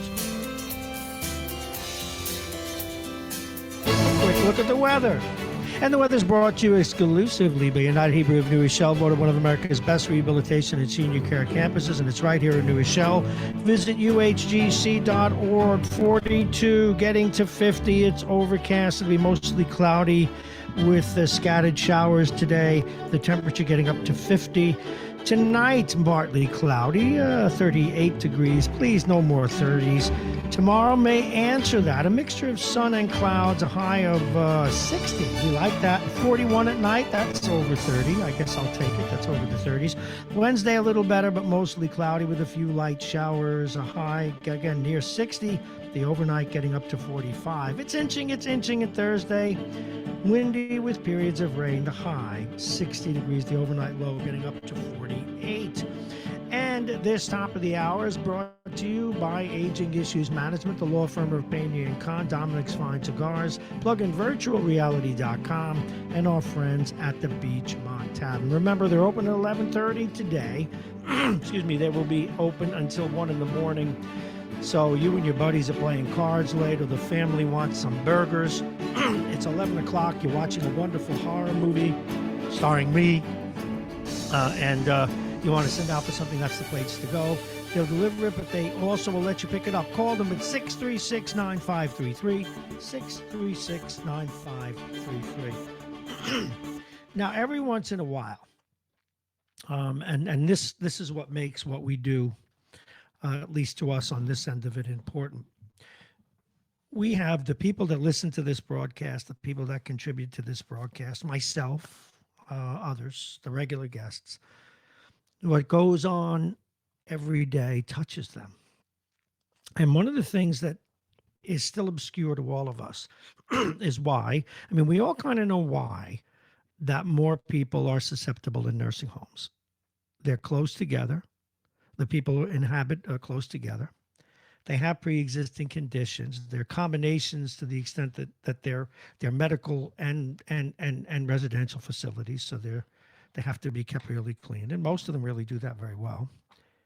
But if a virus should get into one of these places, as it has in almost all of them now, the consequences can be dire. But one of the issues that's emerged, whether it be the worst cases out in Queens, and one in New Jersey, where they found that people were dying and it wasn't even on the radar, but just in general, there's been a lack of transparency in many cases, but more importantly, the governments, the state of New Jersey, the state of New York, they have been obtuse, and it's the best word I can think of. Well, with us to talk about that, and he's not on the phone now as a caller, he's on the phone as a guest, and he has a story to tell. Please welcome Anthony Goleta. Good morning, Anthony. Good morning, Bob. Before we get into my story, I'd just like to make a quick comment, if you don't mind. Sure. County legislator, County Latimer, County Executive Latimer, and your daily morning first guest, yes, have a habit of berating and degrading anyone who is a Trump supporter or anyone who doesn't believe as they believe. And they go into this phony Southern drawl, kind of dumbfounded person, who can't. And I hope they realize how disrespectful it is to people like me, and how disrespectful it is for the gentleman who my story today is going to evolve around, who's 91 years old in a nursing home. God bless him. And only has an 8th grade education because he had to support his mother and worked for over 37 years at Christie's delivering groceries. I want them to understand how disrespectful that is. It's one thing to talk about someone who opposes you and express their opinion, but to make it sound like they're a dumb person from the backwoods who can't navigate life properly is absolutely absurd, and that's what makes Trump supporters dig their heels in. Okay. Now let's get to that 91-year-old man, and hopefully when these people say it, it's not personal, or it shouldn't be, but I hear you completely, and here you're talking about a 91-year-old man that did well in his life. Now, what happened, Anthony? As you know, my stepdad is 91 years old. As I said, had 8th grade education, worked 37 years for Christie's, delivering groceries, married my mom, late in life, her second husband, could not have treated myself and my sister any better if we were his own blood.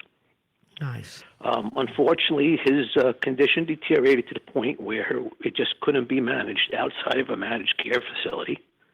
And about 3 years ago, we had to, and he put himself in, basically. Okay, I don't want to make it sound like we put him in. He agreed that the best thing for himself would to be in a place that could manage his health care every day. He's not very mobile, couldn't drive anymore. And don't get me wrong, I had no problem going down there and doing his grocery shopping and picking up whatever he needed. But it just became, overnight, there were too many calls from the fire department, the police department, and just, it is what it is. So once COVID started to really kick in, I would call the nursing home that he's in down in New Rochelle on a daily basis, to say, look, how many cases do you have? What's going on in the home? And they had one case, and then they had two cases, and then all of a sudden, as some old curmudgeon I know that has a radio station at the train station says, all I got was crickets. Yeah. And I just didn't understand it. This went on for a couple of days, almost a week. And I actually, I got frustrated, so I penned what I've done before in the past, what I call an open letter to the governor.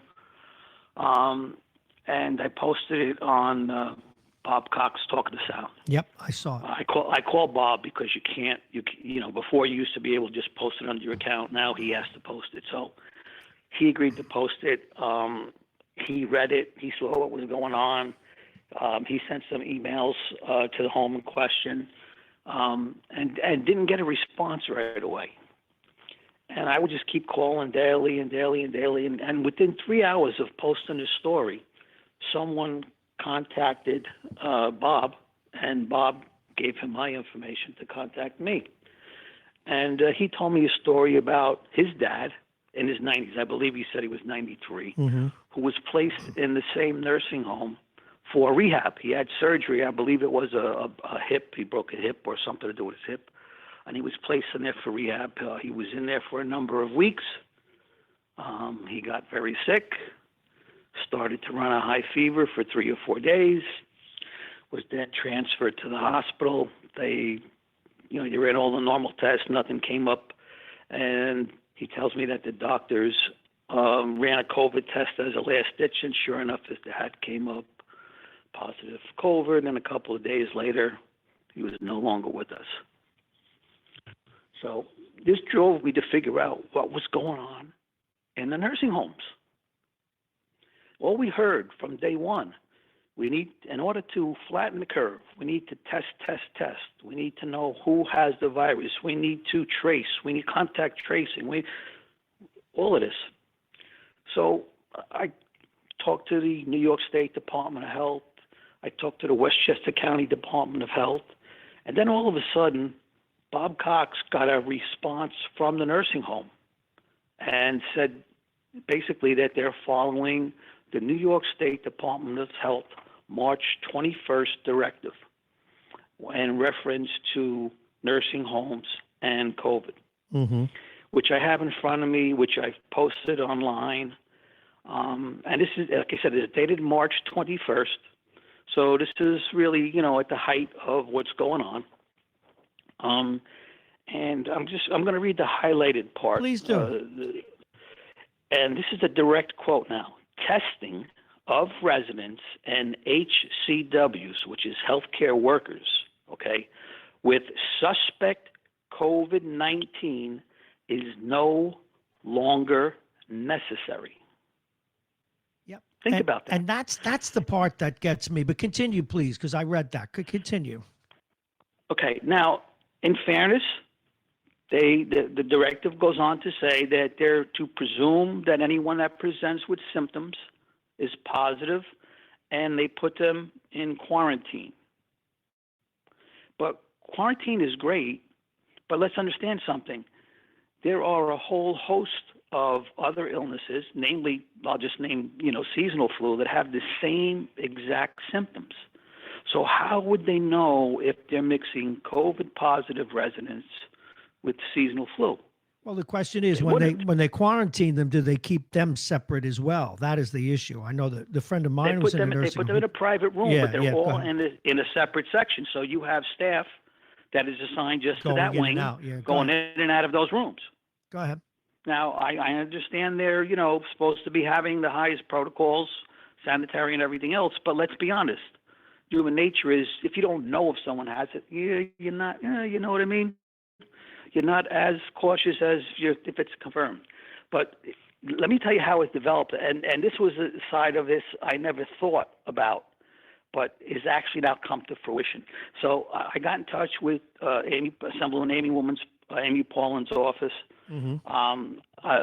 Just Friday. It's not fair. I'm going to mention his name, but he is in no way was involved in this process up to the state outside of me just contacting on Friday.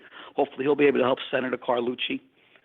Okay. And Ms. Paulin's office had someone from the Department of Health, Westchester County Department of Health, contact me. So through all of this, backwoods, I guess pressure you want to call it, or whatever you want to call it. Yeah.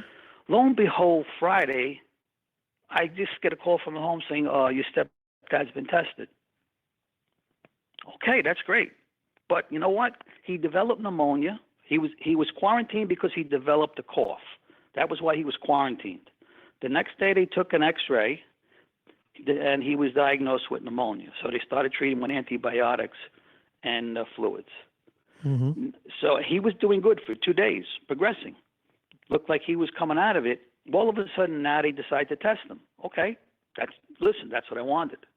But it looked like he was on his way to recovery. And quite honestly, his doctor said, if he continues this, Monday or Tuesday, we'll probably put him back in his room. Well, guess what happened yesterday? Talk to me. I got a call that he's positive. He's tested positive. Mm-hmm. Now, think about this. Now, he's doing well. He's been progressing positively from what there was first as pneumonia. So if they didn't do this test, if there wasn't pressure applied to do this test, he would have been placed back in his semi-private room on a floor with no extreme protocols and been positive. Now, did they confirm that?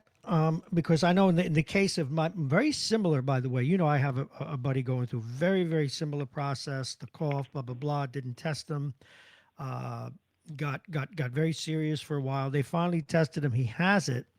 And they're not putting him back in the general population because they tested him. But the thing is, there's a larger issue here, and I know it's out there in Bob Cox's website. And full disclosure, they're a sponsor here. And I can say this because you go there. It's a pretty well run nursing home. It's one of the better ones, United Hebrew of New Shell. I'm not going to hide their name because they sponsor. The news is the news. What is the problem, do you think, where this is not a one-off? It seems as if every nursing home has been handling this the same way, and in a way that's not very satisfying. What do you glean from this, Anthony? Well, what I've come to learn, as you would say, when you talk about politicians, that'll tell you this and that off the record, but they'll never say it publicly. Right. What I've come to learn is that while the New York State Department of Health sets the standards, they're a paper tiger.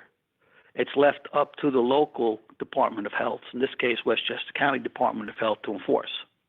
Really? That's interesting because I as you know, I know people who now work for the state and inspect nursing homes, and the weight seems to be put on them. That's interesting that's the evolution. It's put on them for inspection. Yeah, it's put on them for inspections and licensing. But as far as the day-to-day runnings, and quite honestly, it was a doctor, I believe, I can't say this for a fact, I don't know, but I certainly believe there was a doctor that once I went through the Amy Paulin's office, a doctor from the Westchester County Health Department contacted me personally, and I know that he contacted the home, and I believe that's what got my stepdad tested. Well, that's good. Well, the question is, what is the protocol then? What is the protocol for all the nursing homes? The governor, I think if I remember the quote, he said that's not his job or something to that effect. Yeah, you're right. And this is my point. But it is his job because his name is on the top of this directive that I have in front of me. That's number one. Number two is, it's just amazing that this is an ever evolving emergency. Okay. Now this directive is over a month old. Over a month old. Now, we've heard publicly nursing home deaths make up 20%. I guarantee you. It's up to 30, I think. It's at least 30 to 35%. Yeah. And we'll never know the truth because think about, now this is since March 21st, just this one home, which is a major home, has not been testing patients, or excuse me, I hate to say residents that present with symptoms. They have not been able to verify. Now, the gentleman that I mentioned, where his dad died in the hospital there in New Rochelle, okay, he contacted me, and he said, I just got my dad's ashes back and the urn, blah, blah, blah. I said, And if you don't mind, I'd like to ask you a question in advance. It's none of my business. Just tell me that. But I'm just interested. I said, did you get the death certificate? He said, yes. I said, well, what's the cause of death listed on the death certificate? So he pulls it out and he reads it off to me. Natural causes is the cause of death with underlying factors being diabetes and COVID. Now, if that's not CYA, I don't know what is. You know, I would be on that one. I would just leave a slight open mind. That may be standard practice. When someone has a lot of pre-existing conditions, I don't like it, but it may be standard practice. We can get we can get a hold of someone, a pathologist or a coroner. Well, do you think his diabetes causes high fever? No. Oh no, I agree with your sentiment. I'm just saying that it may be something. No, not so that sentiment. I'm dealing with fact now. If someone dies, okay, and they present with something they didn't have, 93 years old, he didn't have this for 92 plus years. I just don't know what I don't know. I'm not trying to defend anyone. It just seems to me that I've heard this before in several other cases, and it may be CYA, but I've heard them say natural causes before when someone has an illness and they have underlying illnesses. So, but you got to go to the pathologist there and see, or the mortician. But there's a larger issue here that you've. Well, I have a friend that's a mortician in New Rochelle, and he says to me, "There's no way they're even close."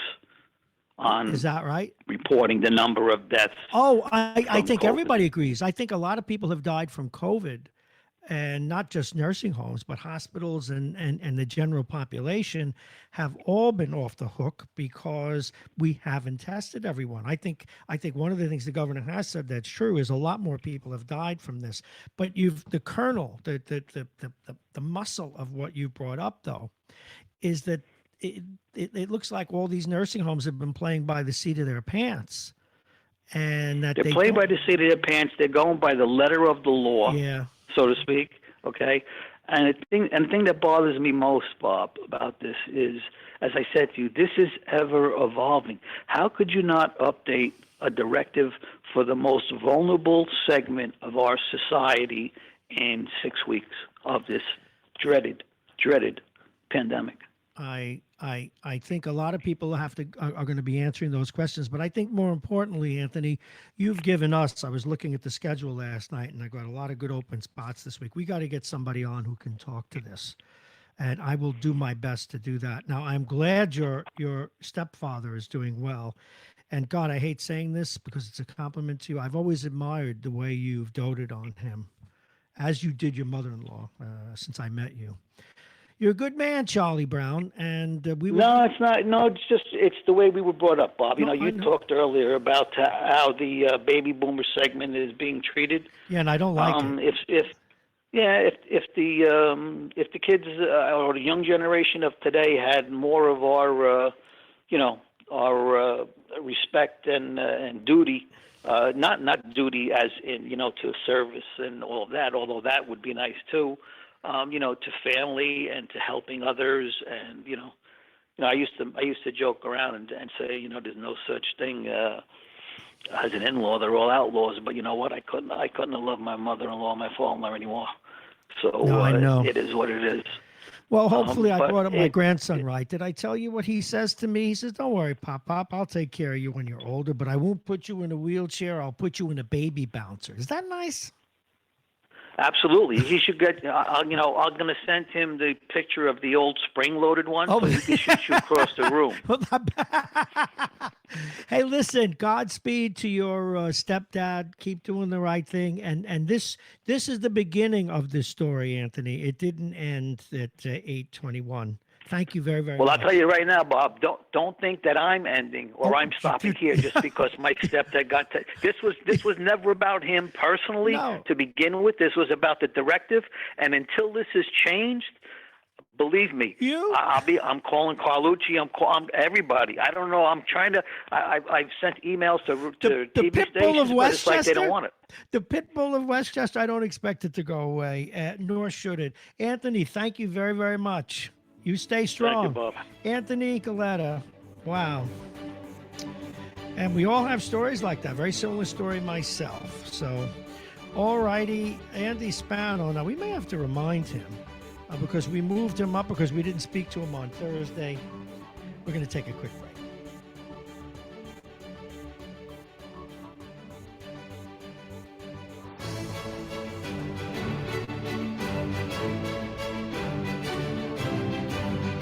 And that break includes the weather. It's Monday, April 27th, 2020. It's 42 degrees, going to get up to 50 today. Mostly cloudy with scattered showers. The temperature will be 49 degrees. The wind will be out of the north. I said west before north. I read it wrong. 10 to 15 miles an hour. So if you're flying a kite, I gave you the wrong direction to run in. Mostly cloudy today, scattered showers again. Monday night, though, partly cloudy. That's tonight, 38 degrees. Tuesday, a mixture of sun and clouds. The high will be 60. Overnight low 41. Wednesday, mostly cloudy with a few light showers. Hopefully they won't last too long. The high will be 57 degrees. And on Thursday, windy with periods of rain. The high 58, almost 60, 48 degrees though at night, and that we like very, very much. Now, something tells me that Andy Spano forgot that we also booked him for today. See, this happens. This happens when you do that. So we're going to call him. We're going to call him on the other line as soon as I can figure out how my phone works here. And you're listening to Radio Westchester. And again, since we're doing this from home, in effect, and remotely, that's what we have to do. Let me remind him he's on the air. It is 8:24. See, we're reminding him now that he owes somebody a phone call. Otherwise, we'll open up the telephones if for some reason we can't get him. Just a reminder, you're on the air in a couple of minutes. Remember the Monday? Okay, give us a shout. Thanks, brother. Bye-bye. Yeah, well, that's what we should do, though. Folks, I'm thinking about Andy Spano and what a great sport he's become. Also, a troubling sport in that I got to get him. This is cute. All righty, we'll get to that in a second.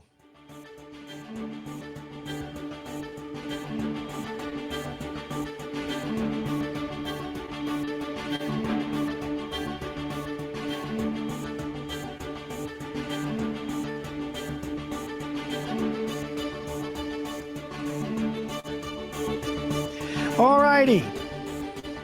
We got our man. A couple of minutes late, but better late than never. He's back on YouTube, but more importantly, he's a political analyst, former county executive. Please welcome Andy Spano. Good morning, YouTube star. Good morning, Bob. Oh, you saw the latest. Oh my God! Well, I didn't want to wait. You're still on Thursday, but I didn't want to wait. Tell people a little bit about your latest. We need to have them cheer them up a little bit, particularly now that we've reached the top of the mountain and we're starting to come down the other side of Everest. What did you do, county executive?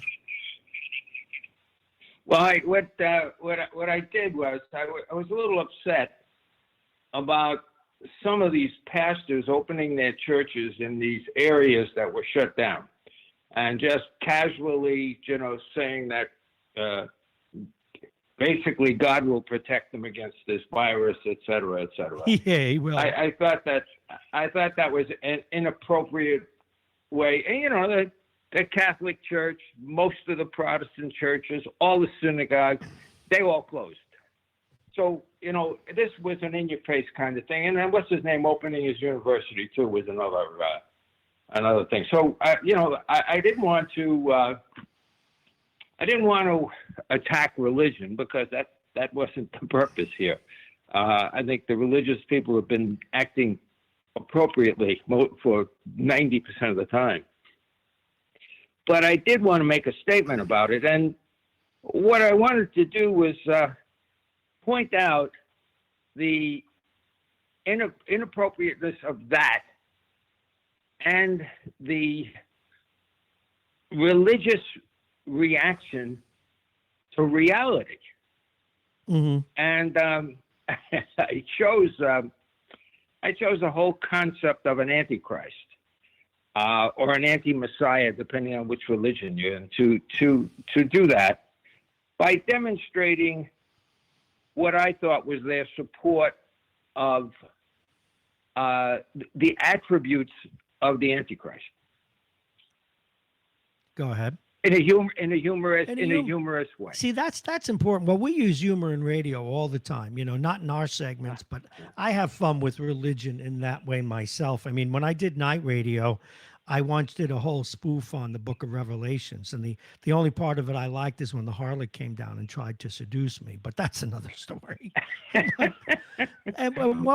it's hard. Yeah, and I don't think everyone got it. I mean, most people got it. That received it or that have seen it.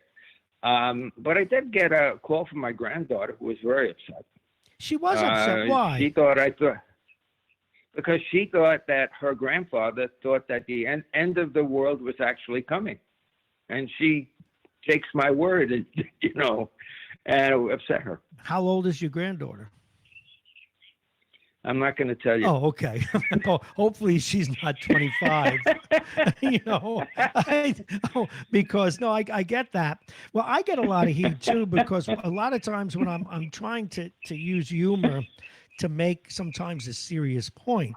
And that's the great value of humor, because you can do it in a lighthearted way. Now, if people who want to listen, what should they go to? Last time we sent them to Andy Makes a Mask.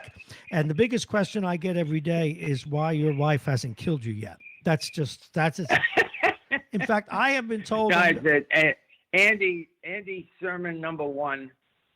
So we can infer that COVID-19 and the Antichrist. Okay, I think I'm gonna get YouTube's permission to air that this week sometime before you come on, because it is pretty funny. And are you planning on a number 2, Mr. Spano? Yeah, but I got to get a good topic. You know what I mean? I'm just don't do these things. I just. It strikes me, and then I got to plan it and get it. So I haven't gotten an idea yet. I'm too busy trying to plan how I'm going to vote today. Oh, that's what today's the vote where myself and my co-commissioner of the elections vote to see whether we open up the entire presidential election or we close it down. Okay, and that's a good segue. I don't want to get to the primary. Yeah, the primary. No. Before we go there, I just want to do a little bit of reset because I wanted to have some fun first. But now, as we segue over, and since your wife has left you alive until after you vote for the election, it is 8:30. We're talking with former county executive Andy Spano, who has been making a big splash on YouTube lately and risking his life since he's been home. But now he also is the co-commissioner of elections here in New York State, and they have a decision to make, and it is a very important decision as to whether or not we'll have a presidential primary. Can you give us any early indication about how you're thinking? No, this is a tough one. This is really a tough one. For your listeners' purposes, the state legislature has given the two Democratic commissioners the right to remove anyone from the presidential primary who has publicly declared that they're no longer running.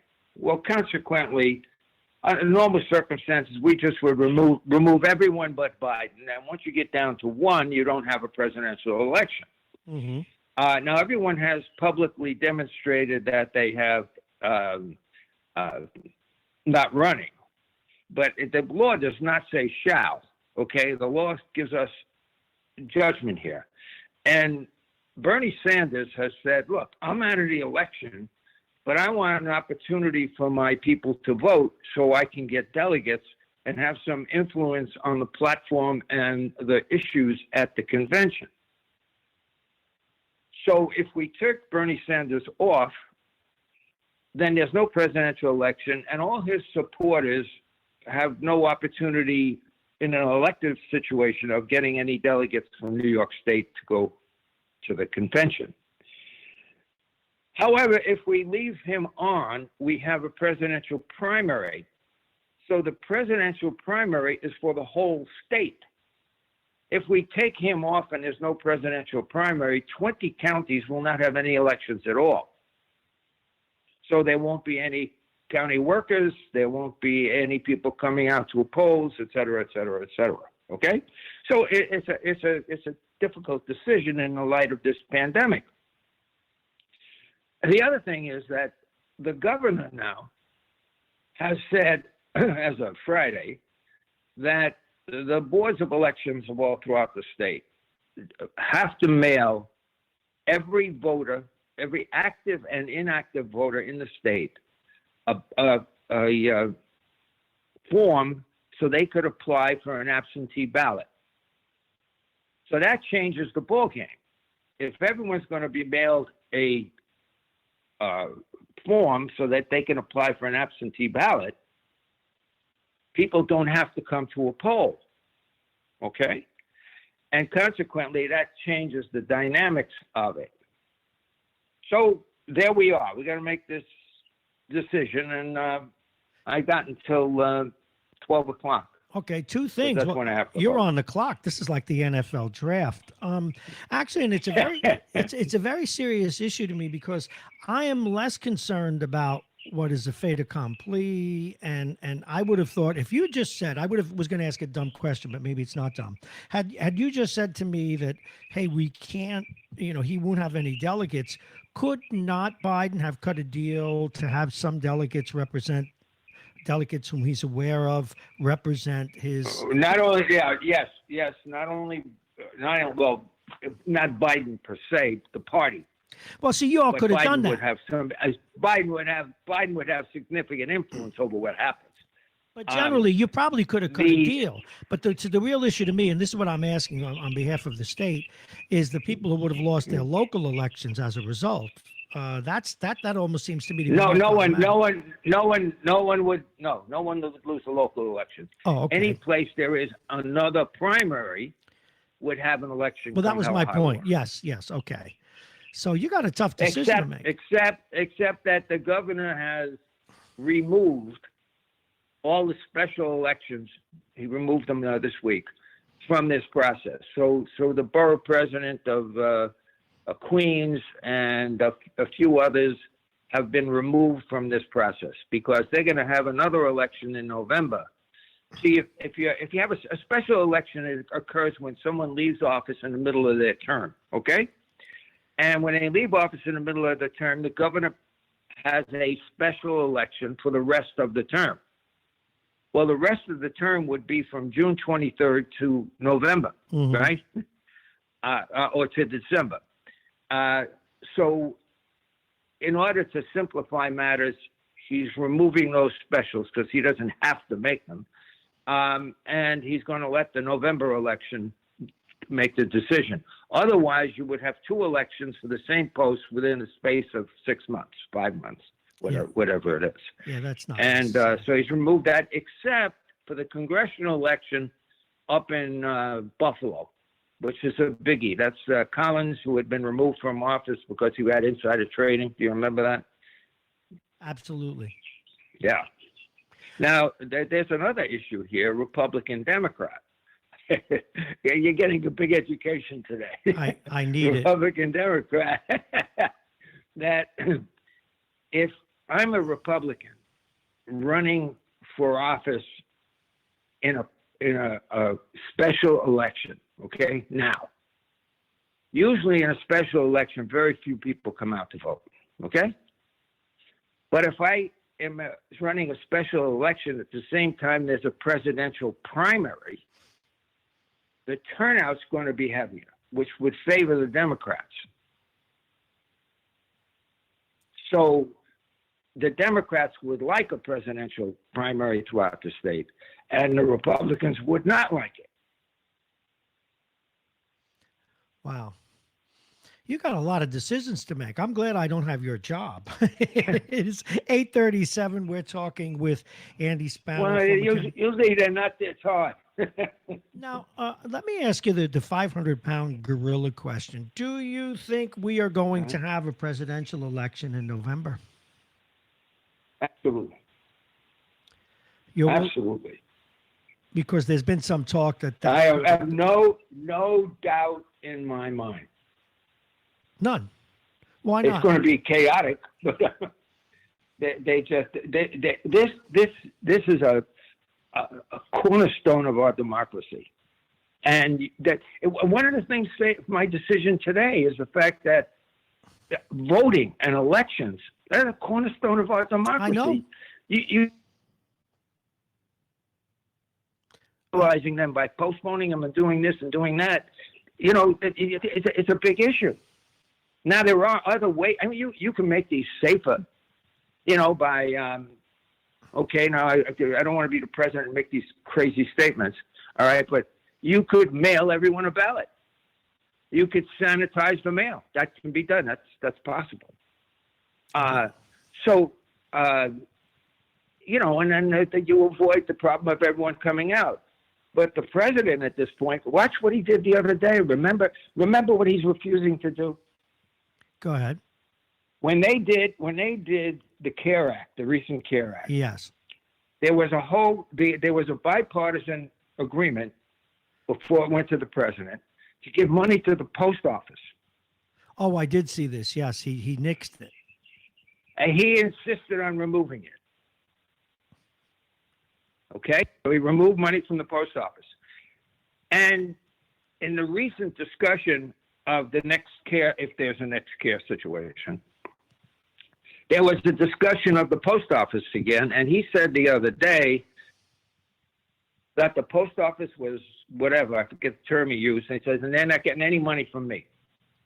He wants the post office to go down for two reasons. One is the post office diminuties. It hurts mail-in elections, which are in Oregon, Washington, a couple of other states. And it hurts Bigos because his Amazon company uses the post office and to get its stuff throughout the country. Mm-hmm. And he also owns the Washington Post. I understand that. Yes. And so it's to get even with him, but also he wants to privatize it in the first place, doesn't he? The president. Yeah, and privatizing anything is like one of the worst solutions in the world from a government perspective.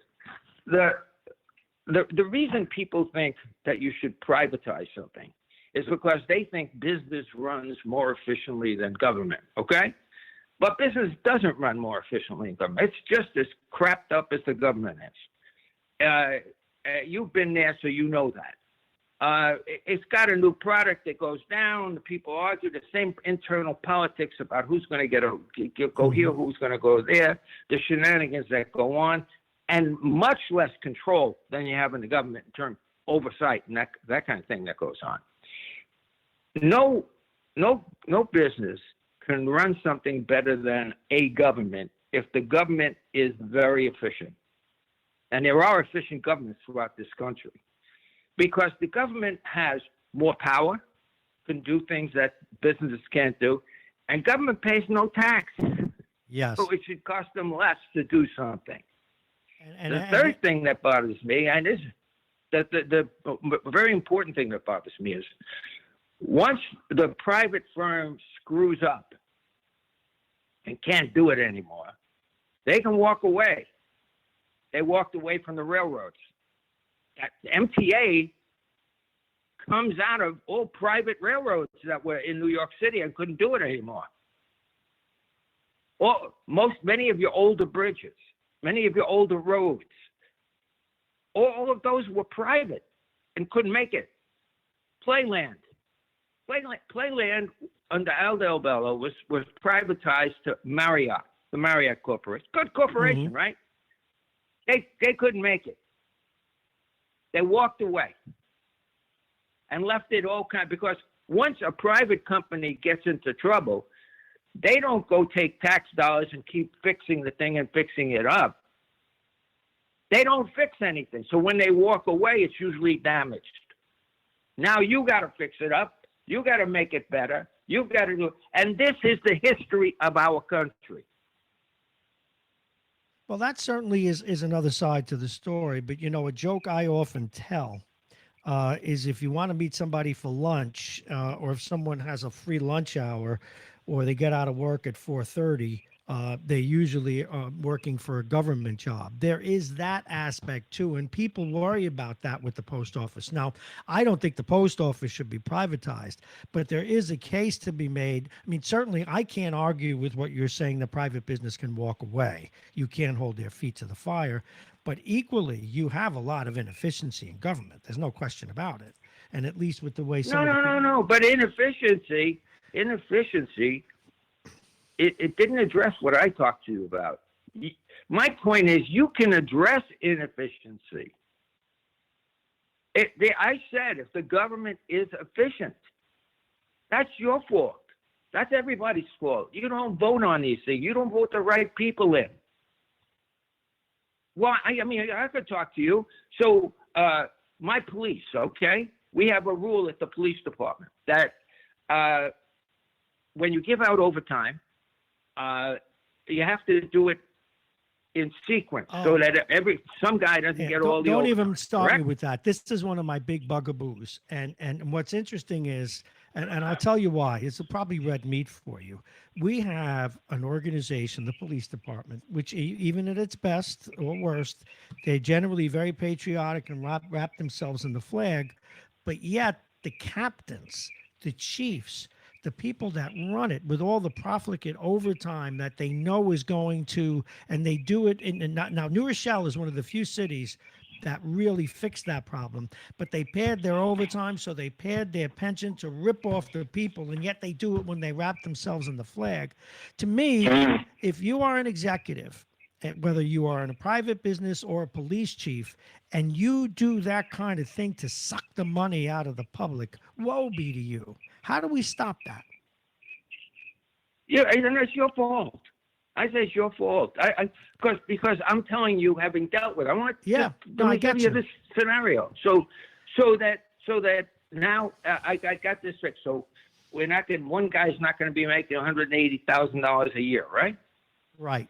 So what happens is you have a right to refuse, correct? So I say, okay, you get overtime. It's your turn. He said, I don't want it. I don't want it, because they know the fifth guy in line or the 12th guy in line is retiring that year. So they all turn it down till it gets to him, and he gets it all the time. Okay, so I try to negotiate that in the contract, the next contract, to get that out of it, right? Try to deny this and deny that. And the state law says that the old contract stays in force until you have a new contract. That's the law. Okay? So even if I don't give them a new contract for the next 20 years, I can't get rid of that. Well, that's now, right. if I get rid of it now, and I'm able to do that, and other police departments are upset that I did this, they go to Albany, and they get to the legislators who love the police departments because in an aggregate, they got a lot of votes throughout the state, okay? And they vote, you don't. And, I hate to put this on the general public, but it is that way. They can tell their membership, vote. Half of the people don't even care about local votes. They don't even come out for local votes. I know. Over half of the people. But Andy, isn't that wherein lies the rub? For example, I can tell you, as someone who's had other executives report to me, if I had a guy or a gal who was paying people overtime so that they could pad a pension that my company was paying for, I would fire their ass, and I wouldn't have to go to the public or do a contract or anything else. They would be gone. And that is the fundamental. I understand. Yeah, but that's why most big business. That's why Trump's having a problem, and he really is. No, I understand, because you can't do that. He feels constrained because he can't do that. That's okay because. I used to work for Don Regan at Merrill Lynch, and when Don Reagan became President Nixon's chief of staff, President Reagan's, he ran into a lot of trouble because he couldn't do the kinds of things he wanted to do by fiat. I get it, but I'm just saying that's one of the things in private business that's a benefit. You don't have that luxury. So it's not to criticize an individual politician so much as it is the process that the politician is forced to live within that sometimes gives the edge to private business. That's my point. Yeah, but it's like let's do something local, privatizing the airport. Yes. Okay. That airport, or privatizing, say, the bus lines. All right. We have the most efficient airport and bus line probably in the whole metropolitan area. Okay. Go ahead. The management is privatized. That's an interesting. So I don't mind that. We privatize the management of the bus lines and the management of the airport. But we control the management. We have oversight over the management. Yes, we didn't true. give it to them. Right. I had 6 golf courses. 2 were privatized, 4 weren't. Why? Because I couldn't get enough good people I wanted for the other 2. I didn't think so. I didn't think that the really top guys I have can only handle 4 golf courses. And then I watched the amount of what it cost the private companies to run the golf course, and what it was the same. When it's run efficiently, it was the same.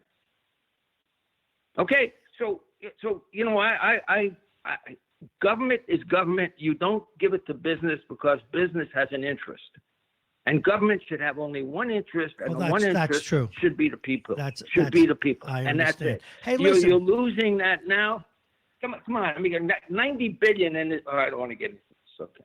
I don't. No. We're going to keep. The government, the business has money, power, etc. The only place people have is the government. Once you turn the government over to business, you don't have a fighter. Well, that's you don't have a true. representative, and that's what we've done. By the way, we've done it already. That's very we've very done it true. already in another way. We'll continue that on Thursday, but I did want to just circle back to something. You do have a tough decision to make, and I'm glad it's not me. You leaning any way yet? You want to give us any little tidbits? No. Okay.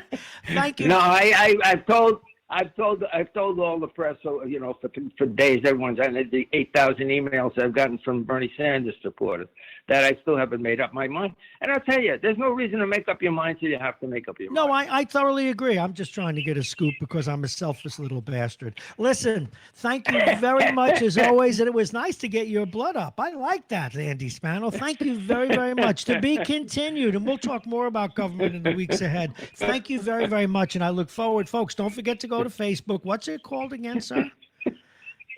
What did you call it? Your Andy Sermon number 1. Okay, thank you very much, Andy Spano. We go next to another public official, one of our regulars on the broadcast. Please welcome, without further ado, we want to get right to him. He's your councilman right from your assemblyman right from the heart of Westchester County. A man who's been consistently standing up to the governor when needed, gave the governor credit last week for the things that he felt that the governor did well during COVID. Please welcome, without further ado, Assemblyman Tom Abenante. Good morning, Mr. Assemblyman. How are you? Good morning, Mr. Marrone. I see the rain stopping and the sun coming out has you all excited this morning. Well, it does. Did you hear Andy Spano today? He was in a great mood. He's got a tough decision to make today about the election. Who's this? What are you talking about? The former county executive who's now... Oh, the former county executive. Yes. Yeah, they've got a difficult decision. I personally would allow the presidential election to go forward. From a Democratic point of view, I'm partisan on this. I want to give the Bernie people, and that's what I'll call them, the real diehard Bernie Sanders supporters, a chance to vote for Bernie Sanders. Bernie's dropped out. I think he's done the right thing. I think Joe Biden is going to have this. But I think people want to have a chance to express their views and say, look, I want to give him one more vote. And then we need them to turn around and come, work real hard in the November election. We don't need them angry going home and saying, you didn't treat me right and I'm not going to get involved. We really need them to be involved. So that's why I would go with the view that, let's have that election. One of the things I suggested to Spano, though, and again, this is me being an amateur and you're in the biz, is could they not have cut that deal offline to make sure that delegates were given to Bernie so that he has chits in the game when they come up with a platform? Yeah, but that's not the thing. There's still people out there who he doesn't control. This is not like having the Democratic organization where the governor says, "Okay, guys, this is what we're going to do," and they all, lockstep. These are free agents out there. These are people who have come together, who are supporting Bernie Sanders because of what he stands for, and they want a chance to vote for that and to say that Joe Biden is not enough for us. I see. And your then point. afterwards, they look and they say, "Okay, we had our chance to say our piece, to vote that way. Now, well, okay, fine. Trump is terrible. We'll go with Joe Biden. Joe is not exciting. He's not inspiring, in my judgment. But my feeling is that the guy who's there now is just terrible. I mean, telling people to drink bleach.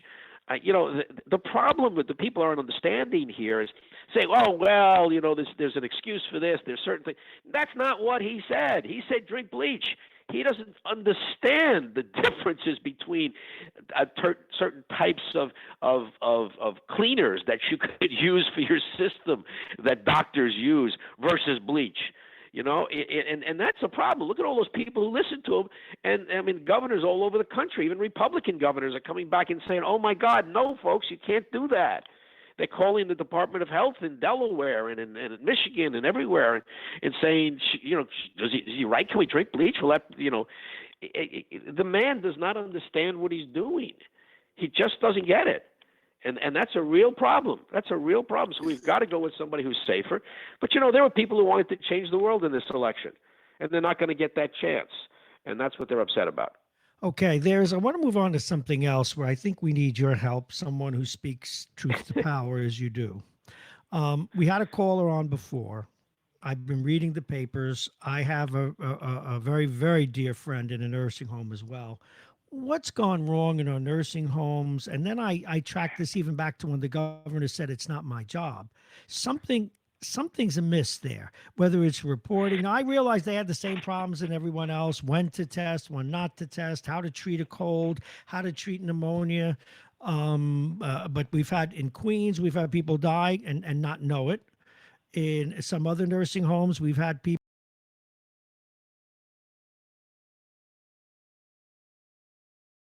and they didn't know it. And in other cases, I will tell you that. Let me jump right in here. I understand the problem. The nursing homes have been at the center of the deaths and the sicknesses. I mean, there was one 103-year-old woman who survived, the plague in 1918 and survived this as well. But she's a special case. We have been discussing this on the phone in a conference call every day for several weeks with the governor's office. Governor's office has been good. They every day they have a conference. They host a conference call where all of the state legislators get on at different times. We get on at 5:30 every day, and this has been a point. I know Shelley Mayer raised it, Amy Pullen raised it. All of the legislators have raised the issue. Steve Otis was on the other day about it. So everybody has been talking about this with the governor's office, and I think they have a real problem here. I don't think they know how to handle it. On the one hand, if a person lives in a nursing home, that's their home, and they have a right to shelter in place like anybody else. And if they get sick and go to the hospital, they need a place to come back to, and they preferably a place where there are doctors and nurses who know their other conditions and can take care of them when they come back out of the hospital. You don't want to just put them in a hotel somewhere by themselves. We saw in New York City people died when that happened. On the other hand, you bring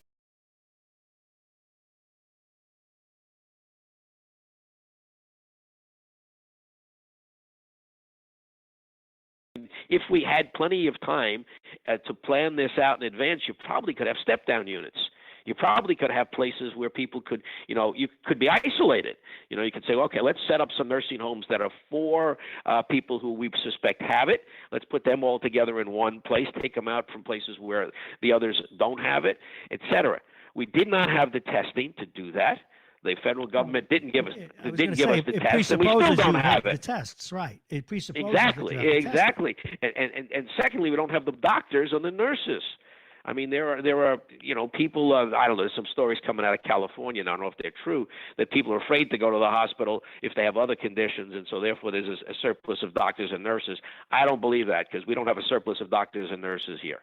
Every one of our doctors and nurses are busy here, and we're just starting to look to get back to other procedures other than taking care of people with COVID. So it's a problem that we've all raised, and we don't have an answer for it. It's not just in nursing homes, by the way. You've got group homes. Where the problem is not as significant, but they're trapped there as well. They can't get out. They can't go somewhere else. You've got people and then you've got the staff who are exposed to this. And we were talking about, well, how do we get all of these people PPEs, personal protection equipment? And there wasn't enough. There just wasn't enough. And now the story is, and I believe this because I've heard it firsthand from one of my towns, where they went out, ordered a shipment of personal protection equipment for their cops and their ambulance corps and their firemen, and the federal government confiscated it as it was coming into the country. Now, we've heard that story from states. The Republican governor of Michigan ordered PPEs, and the federal government tried to stop it from coming into the country, but they were a little bit creative, and I think they went back to the days of gun running and managed to somehow outsmart the feds or convince the feds to leave it alone or something. But that's a problem we have. We have a shortage we still have a shortage of masks and gloves and gowns. And, that's why we can't give them to the store owners. That's why we can't give them to the people on the street, because we're still trying to give them to the nurses and the doctors. There's a lawsuit right now by nurses against the Westchester Medical Center, Montefiore, and the state, saying you didn't take care of us, you're not protecting us, you're not giving us the personal protection. Is it fair enough to say that just touching on the nursing home issue again, that this is one of the things we're going to learn an awful lot about from this, and we'll see some changes down the road, because it appears that the nursing homes were as taken aback by this as much as anyone. Yeah, I agree with you, yes, but I think it also highlights how we don't take care of our vulnerable people as well as we should. Mm-hmm. And when I talk about vulnerable people, we usually talk about people with disabilities. But our seniors in nursing homes are people with disabilities. Yeah. Okay, they fit that category. They're just not people we normally think of. All right, but so we're not doing a real great job in nursing homes and other assisted living types of places. I mean, if you have lots of money and you go live at one of the really nice assisted livings, well, they're paying doctors a lot of money. They're paying staff and nurses a lot of money. I think they're doing okay. Yeah, but we've even gotten complaints. The nursing home. We've gotten complaints from some of the tough ones too. We've gotten complaints from some of the great ones as well, because there's been the information coming out of even the best homes has been obtuse about whether or not they test. Right. Blah blah blah. It's they don't have they can't test. They don't have the information. What the state has been doing, and I can't blame the governor's office for this, is they've been testing the people who need it first. They're now trying to get to all the first responders and all of the nurses and the doctors and the healthcare industry. And pretty soon they're going to have to start testing the pharmacists and people who work in pharmacies, because they want to use pharmacies as a place to start doing testing. Now, I've raised the question with them, are you really sure you want to do that? Do you want all of these people who could possibly be sick going into a pharmacy? And their answer was, well, look, you're going to have to keep social distancing. We're going to have to do this somehow. Now, there are, drive-by pharmacies. But I think we're going to have to figure out a way, and I've raised this with them. I don't have a problem with you testing people everywhere, but on the other hand, you got to make sure that the pharmacists have the proper personal protective equipment, and that they're trained in how to do this, how to stage people, so you don't have people coming into the local CVS or what's the other big chain that will be doing this? Walgreens, whatever. Walgreens, yeah, you're gonna have Walgreens and CVS doing this. Now, their people have to be trained. We don't want to have people just walking in there, coughing all over and having a problem and walking in to get tested. So, I was even kidding. I said, banks are equipped because they have the drive-ins. You can stick your arm in the in the window, and they can prick the blood, and they can test you. But you're gonna have some pharmacies do that. Some pharmacies actually have a drive-by, and maybe we're gonna have to establish a way to do that. But this is a whole big issue. We really don't have enough testing yet. We're just starting to get enough of testing equipment to do the next round of people. And look, this goes back to the federal government's failure in the first place. I know people say, well, stop blaming Trump, et cetera. Well, look, more and more we're hearing that they were notified in November that this was a real problem. And, if for the average person, they looked at this and said, well, okay, so when it comes, we'll deal with it. But the specialists in this field were starting to see this way back in November when it first happened in China, and they were looking and saying, oh my God, this may be it. But they weren't working for the federal government anymore. No, Trump fired them all. And that's the not. problem. And, people would say, well, what do you need these guys around here for? It's obvious. Assembly in Abenante. You can't have a man who says drink bleach in charge of public health. Well, I turned my That's what it tongue comes down to. Okay, one more thing. Anything you want to shout out about before we send you on your way? No, we're just still working. I mean, our assembly members are working. I mean, this has been a grueling time for everyone. The public officials are all working very hard. Like I said, we were on a conference call with the governor's office yesterday. That's Sunday at 5:30, and on Saturday night at 5:30. And so they're not getting a break. They're doing this every day of the week. And the assembly members and the senators are doing this every day of the week. We had everybody on again every day. Last night, Saturday night, there's just no break to this. And we're taking calls from our constituents. We're trying to help people, particularly with the unemployment, because now people are really, really needing money. They're starting to hurt. There are a lot of people who just have not had a paycheck in quite some time. And, they don't have, remember those numbers that we saw in the off, when things were fine, and they were saying that what was the number? Like 50% of Americans are one paycheck away from being broke. Guess what? We are, and that emergency funding, that $10,000, people didn't even get no's. We got nothing. Listen, we got to go. Thank you very, very much, Tom Abenante, everyone. We're going to go to our next guest in just a moment. He is, of course, our long-form guest today, Bob Cox. It is 9:03. And why can't I hear myself? Oh, there I am. Bob Cox, of course, the managing editor of Talk of the South, considered the source since 2008. And we will get to him in a moment. But first, we need to take a look at the weather. And this will be our last review of the weather. We talked to Bob in literally 1 minute. It is Monday, April 27th, 2020. Mostly cloudy with scattered showers today. It's 42. The temperature will get up to about 50. Tonight, partly cloudy, the temperature 38 degrees. And into Tuesday, a mixture of clouds with a few light showers. I can't believe that. Why Wednesday? What's tomorrow? I'm sorry. Tomorrow's a mix of sun and clouds. The high will be 60. It's Wednesday when we get mostly cloudy with a few light showers, but it'll get up near 60 again. So that's the weather for today, and the long-form interview is brought to you by Aging Issues Management, the law firm of Bain & Kahn, Dominic's Fine Cigars, Plug-in Virtual Reality, and our friends at the Beachmont Tavern.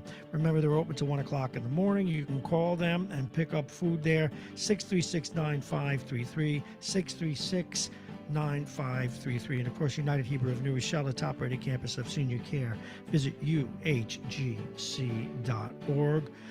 Please welcome once again. He is the managing editor and publisher of Talk of the Sound, considered the source since 2008. Please welcome Bob Cox. Good morning, Robert. Good morning, Bob. Can you hear me okay? Yeah, I can. Always a pleasure.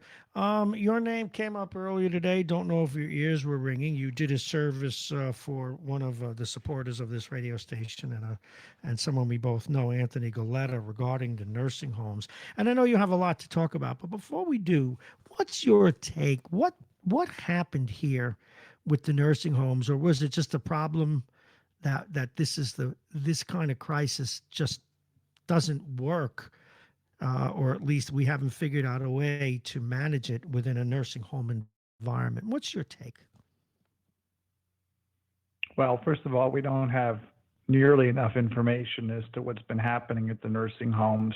The Cuomo administration has been unwilling to give out full sets of information. They've been getting asked about it for a long time. They finally did release some limited amount of information, but they were hiding behind the HIPAA law, Yep. with the idea that you couldn't disclose anything about a nursing home because it would violate the privacy of the patients, which is kind of ridiculous because nobody was asking for information about specific patients. Although I will qualify that to say that typically if the amount of people involved in some piece of data is going to be 5 or less people, lawyers will say that that's too small a group, but as we've seen, there's been cases now, like in Marrone with Sarah Newman, they reported 14 deaths, and there's some places in New York City that have far more. So, number one, we don't have a full set of data. And then, what Anthony discovered in researching the matter is that the nursing homes haven't been testing for COVID since March 21st. Instead, they've been directed by the state health department to treat everybody with a respiratory problem as if they have COVID.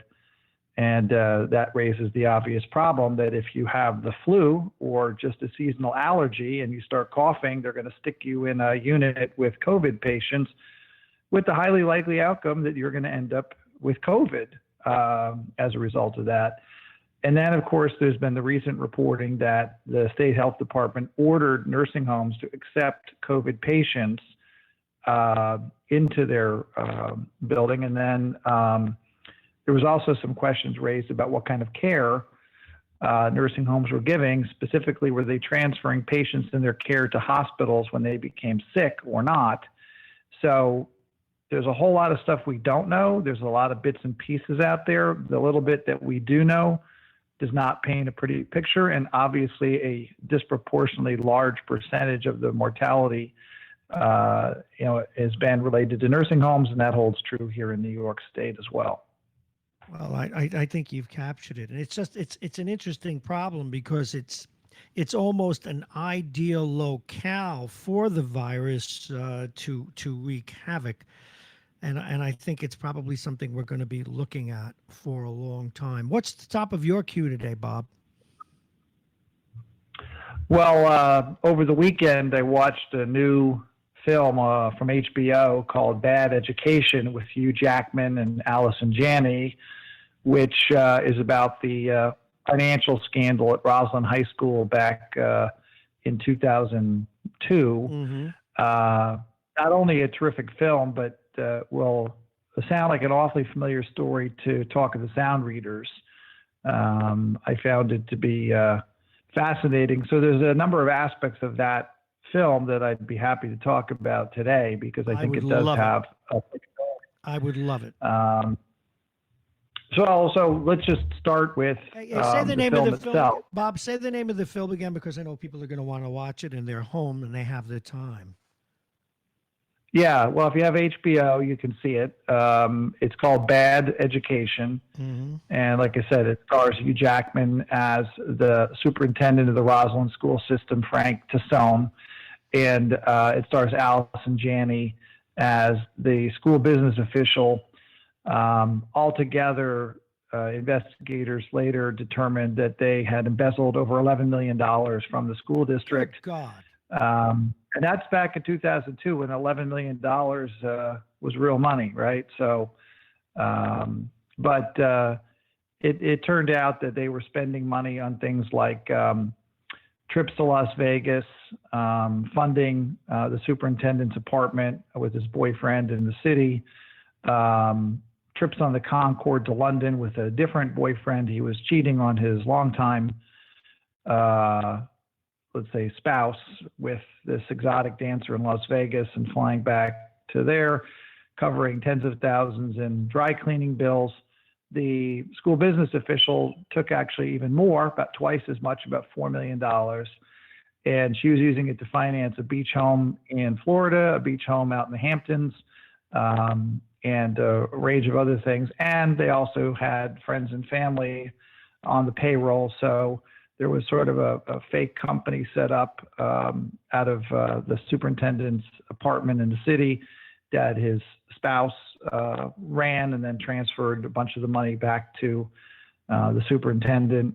They put in the school business official's niece was the accounts payable manager.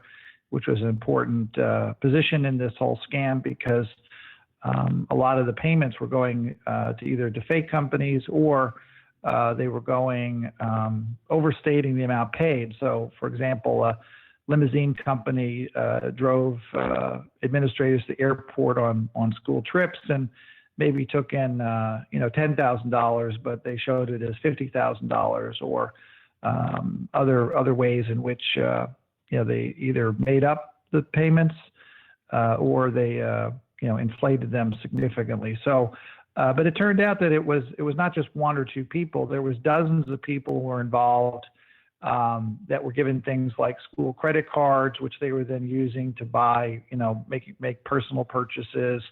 Even school board members were accepting quote unquote gifts like free laptops and things like that. Basically, the two main actors, the superintendent and the school business official, were keeping everybody sweet by giving away stuff to everybody while they themselves took millions. It is just amazing. Now, how long had this culture gone on? Number one, and number two, at the end of the day, who did they determine was responsible for this, for letting it go? Where were the auditors? Where were the finance people? Yeah, so the auditors obviously didn't do their job, but in their defense, the auditors said that their job was not to ferret out fraud. Their job was to look for any anomalies in the way the books balanced.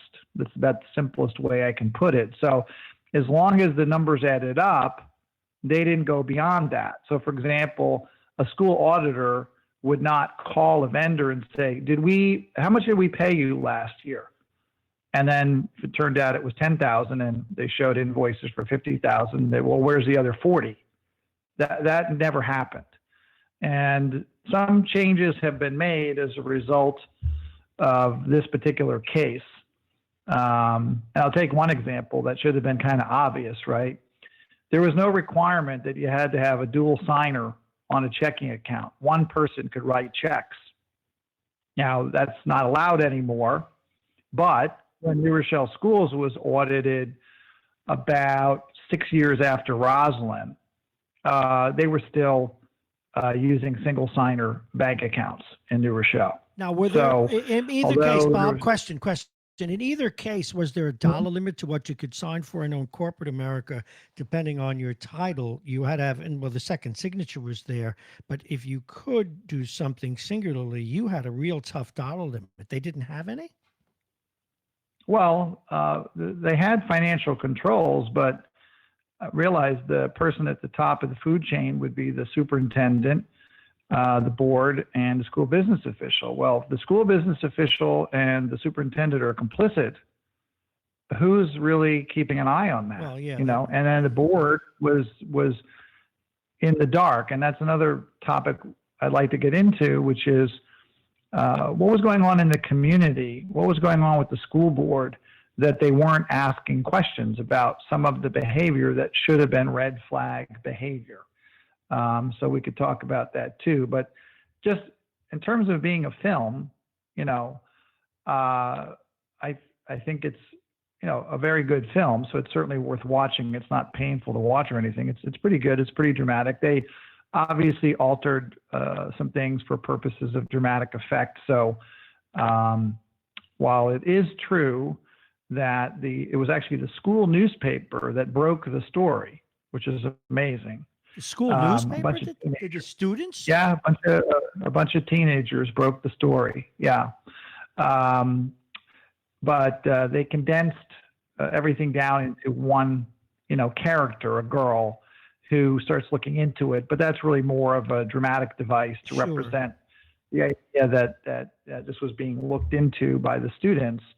But yeah, the students broke the story, and then it got picked up by Newsday, the New York Times, or whatever. And I went back and read this morning the reporting at the time, as the story was breaking, as the as the superintendent was still there. His name is Frank Tassone. He's still alive. He was released from prison in 2010. He served about 4 years in prison. The school business official also went to prison, and a number of other people were convicted. I don't have a complete count, but it was over a dozen people that were ultimately arrested. I don't know the disposition of all those cases. I just focused really on the superintendent and the school business official. Just a little. I will say at the end of no, but Roslyn is a very well-to-do community too, and I'm just surprised that it took students to catch it. Well, as I said, we'll get into that and sort of what was happening with the community. But, as far as the film goes, I would say one thing jumped out at me at the very end of the film. There was post-credits, said what happened to Frank Tassone. It said what happened to the school business official, et cetera. And then at the very end, it said that due to an oversight, Frank Tassone continues to receive his pension of $173,000 odd every year. No. God. My guest is Bob Cox, the managing editor and publisher of Talk of the Sound. We're talking about a movie he saw this weekend and how it resonates in so many ways, called Bad Education. Continue, please. Well, it only jumped out at me because they called it an oversight. It's not an oversight. The way the law works in New York State, if you're caught embezzling money, or if you're an elected official and you get caught taking bribes or things like that, you do not lose your pension. You can keep, you could murder somebody and you'll keep your pension. So that is very locked in. So that's not an oversight. As they say, it's not a bug, it's a feature. That's actually the nature of the pension system in New York State, that you cannot lose your pension no matter what. Even if you earned that pension by fraud, which this guy did because he kept getting pay increases during his time in Roslyn. He went to work there in the early, I have the exact time here, but he worked there until 99 to 2002, during which his salary doubled to about $230,000 a year. So his pension is a function of his salary over the past few years, 3 years typically, and that $230 that he was making when he left was because he was being rewarded for all these great things, when in fact he was robbing the school district blind almost from day one. That is incredible that they would, I wouldn't agree with it in any case, but if there's a base pension that you don't lose is one thing, but to have a pension based on money that you stole and earned fraudulently is incredible. It's just incredible. Well, welcome to New York. Yeah. Listen, so I'll move on to another angle on this, which is, although this is in Roslyn, Long Island, it's not like this superintendent or this story don't have a connection to our area. They do. So Frank Tassone graduated from Iona College. He went on to be an English teacher. He got a master's and doctorate from Columbia University, from the Teachers College. And then he became a principal at, as we call it, Mahopac, right? Mahopac for the uninformed, but yeah, as they say up there, Mahopac, where he was a principal. And then he went to Levittown, where he became assistant superintendent of instruction. And then he went to Rye Neck. So he was up in Mamaroneck. He was superintendent in Rye Neck for about 3 years, up until 1992, when he went out to Roslyn. Interestingly, when they asked the then superintendent at Levittown about Frank Tassone, he said he couldn't disclose the circumstances surrounding his departure because of confidentiality issues. So that's not a surprise. Oh my. I will also tell you that after the story broke, Rye Neck actually hired an auditor to come in and look at what had happened when Tassone was there. And not surprisingly, the superintendent, who was there for years, Dr. Peter Mustich, was the Rye Neck superintendent for, I think, 25 years. Wow. He concluded, well, nothing really bad happened, as he put it in the Times, nothing significantly out of line. And the district's prompt examination of Tassone's expenses while in Rhinebeck should, quote, allay any community concerns. Okay. And I want people to consider that, because you got to understand something. First of all, Peter Mustich was the school business official under Frank Tassone at Rhinebeck. So if there was things out of line when Tassone was there, it would be Mustich who would have been responsible as the school business official for catching it. And apparently he did not. Okay. But the community, let's say in Rhinebeck, hears, oh, they did an investigation. There's nothing really going on. Dr. Mustich tells us it's all fine. Well, who are you asking? I mean, it's like asking members of the mafia whether or not one mafia member stole money. I mean, they're all part of the same consortium. They're all part of the same associations. They're all part of the same, there's a school business official union. There's a superintendent's union. They're all licensed by New York State. So the idea that you're going to rely on one of the made men or women from this group statewide to tell you what's really going on in the district is ridiculous. I mean, the guy in Long Island, in Levittown, won't say anything. Mustich says everything's fine. Of course, they're not going to say anything bad about a school superintendent. They never do. That's just the nature of how the game is played. However, the audit did show that while Tassone was there, the district hired a company called Word Power, and they paid them somewhere around $23,000. Okay.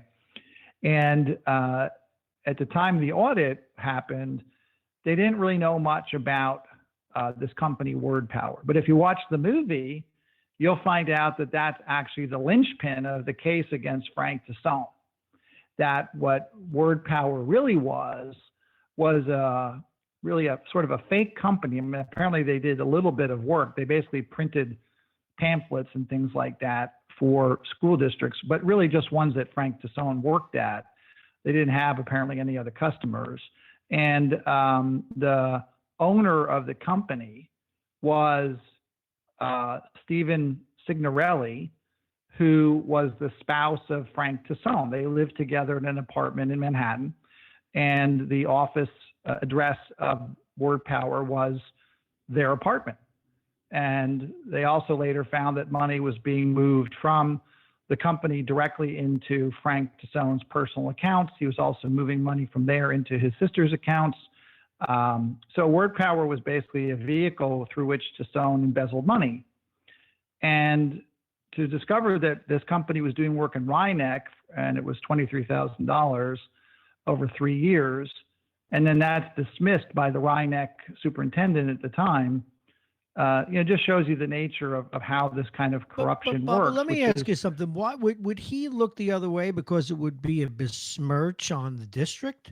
I mean, why not just out it? You'd be a hero. One of our employees did this. We catch them, we caught them. We caught them, we fired them, and we've turned it over to the authorities. Why not? You're talking about in Roslyn, or you're talking about in Rhinebeck? In Rhinebeck. Well, in Rhinebeck, they didn't catch him. Oh, okay. He had been gone for over 10 years at that point. They only did an audit when the Roslyn, when he was arrested. I see. In Roslyn, they decided to look back at the record in Rhinebeck, and they actually did find things. So one was invoices for this company, Word Power, for $23,000.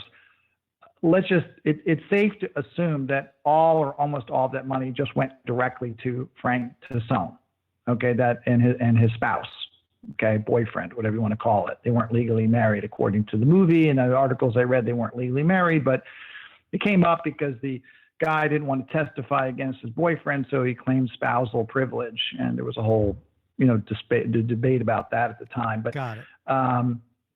But in addition to the $23,000, they also found a number of other things that the guy had expensed, which appeared to be, according to the superintendent and the auditors, double dipping, because he was getting various things like a transportation stipend, and yet he was charging back car services. Well, if you're getting a car already, getting a money for a car, and then you choose to take a car service, well, then you pay for it out of your stipend. You don't then, in addition, so you're getting your transportation covered, and you're also sending in invoices for transportation. It's a form of double dipping. There was probably 20, 30,000. Now, by the way, that's what the superintendent was willing to share with us about an audit that, as far as I know, was never made public. Maybe it was, but we've seen this many times where the school district and the board and their attorneys bring in friendly people who will audit in a certain way. And friendly can mean friends of the family friendly, or it can mean just these are companies that make their living doing work for school districts. So they're not going to be in the habit of making a school district look really bad, right? And we saw that with the Apex investigation. They brought in T&M protection, and we now know, and the district has basically admitted as much because they did a second investigation, that the first investigation was a whitewash, okay? They were brought in by the law firm, Jeff Kale and his crew, which basically were, operating, I think, in an unprofessional manner, let's be polite, in dealing with the district for a long time. And anyway, so point is that this guy's career actually touches on our area. In fact, I mentioned that the school business official's niece worked for the Roslyn School District, and at the time that all the arrests were occurring, she was living in Mamaroneck. So Mamaroneck, Rhinebeck, Iona College, this, apple didn't fall far from the Sound Shore tree. That's interesting. Now, you mentioned Bob, and again, we're talking with Bob Cox, the managing editor of Talk of the Sound, considered the source since 2008. You mentioned things that were going on in Roslyn at that time. Why didn't the board, what was the role of the board and the community that must have had quite the tax bill? So there was this, basically the school board was, and the whole community was really happy with this superintendent because he was giving them what they wanted. They were seeing improving test scores. They were seeing better college acceptances, increase in sort of vanity type programming in the schools. For example, adding foreign language programming for elementary school all the way down to the kindergarten level. There was all sorts of things that the community liked, and they certainly liked the fact that they were getting good results. And in the movie, they say they were ranked number 4 in the country. They don't really explain based on what were they number 4. Actually, there was a Wall Street Journal article that said that they were the 6th best based on the metric they came up, but there's no, AP poll for high schools, right? Like we have for college football or college basketball. So, but the point was they were a very highly ranked school program. And so the people in the community were more than happy to support ever increasing property taxes and, chose not to notice that a guy that they had hired for, I think it was like $115,000 a year, kind of overweight guy, not particularly fancy person, all of a sudden is sporting $1,000 suits and driving a Mercedes. And the district actually paid over $50,000 to a diet doctor so the guy could lose weight, which was charged back to the district. And he basically transformed his whole, persona, during the time he was there. And people said in retrospect, they thought maybe something was wrong, but nobody said it at the time.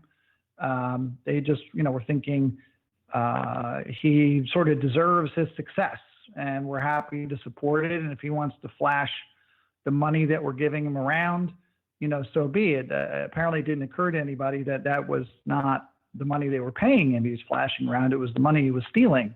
He was flashing around. What's interesting here, Bob, did he, in effect, was his success that he clearly hid behind, was it genuine or was he cooking the books that way as well? in terms of. No. By all accounts I read, I mean, he had, that's sort of the irony, right? He had done a good job in adding these programs and improving outcomes. I mean, let's be clear. This is not Mount Vernon. Right. Okay. I mean, it was already a successful school where most of the kids are white and most of the kids are affluent, and the kids were already doing pretty well, but he definitely improved all that. And then the point that gets made in the movie over and over again is that because of his success, property values in Roslyn had increased dramatically. So therefore, everybody in the community was benefiting. Whether you had kids in the school or not, your houses were, your home was worth more. Oh, yeah. And there's a theme, and it's really important. So, and this did happen. So the school business official's name was Pamela Gluckin. Okay. I lost you there. I'm going to call her Pamela because she's been married a bunch of times and she's got multiple names, so it gets a little confusing. But the school business official got caught. The way she got caught was she was having home improvement done on her property, and which she had 3, but she was doing one on a summer house out in the Hamptons that she owned, which, by the way, should have been a tip-off. That school business official has 3 homes is a red flag, right?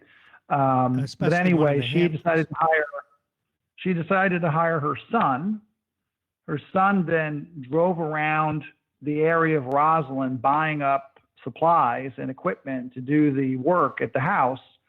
And it caught the attention of the manager at the store that this guy was spending large sums of money on a district credit card, and then the stuff he was buying was being shipped out to the Hamptons.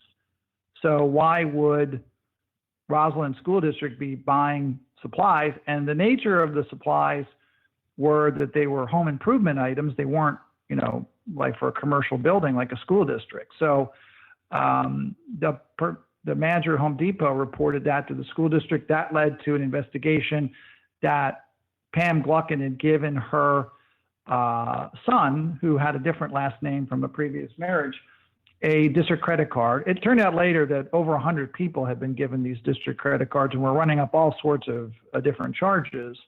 But this is what kind of caused the thread to pull from the sweater, because when this guy got caught, then they went through and looked at the records. The auditor, as you mentioned, the outside auditor went through and found about $250,000 unaccounted for.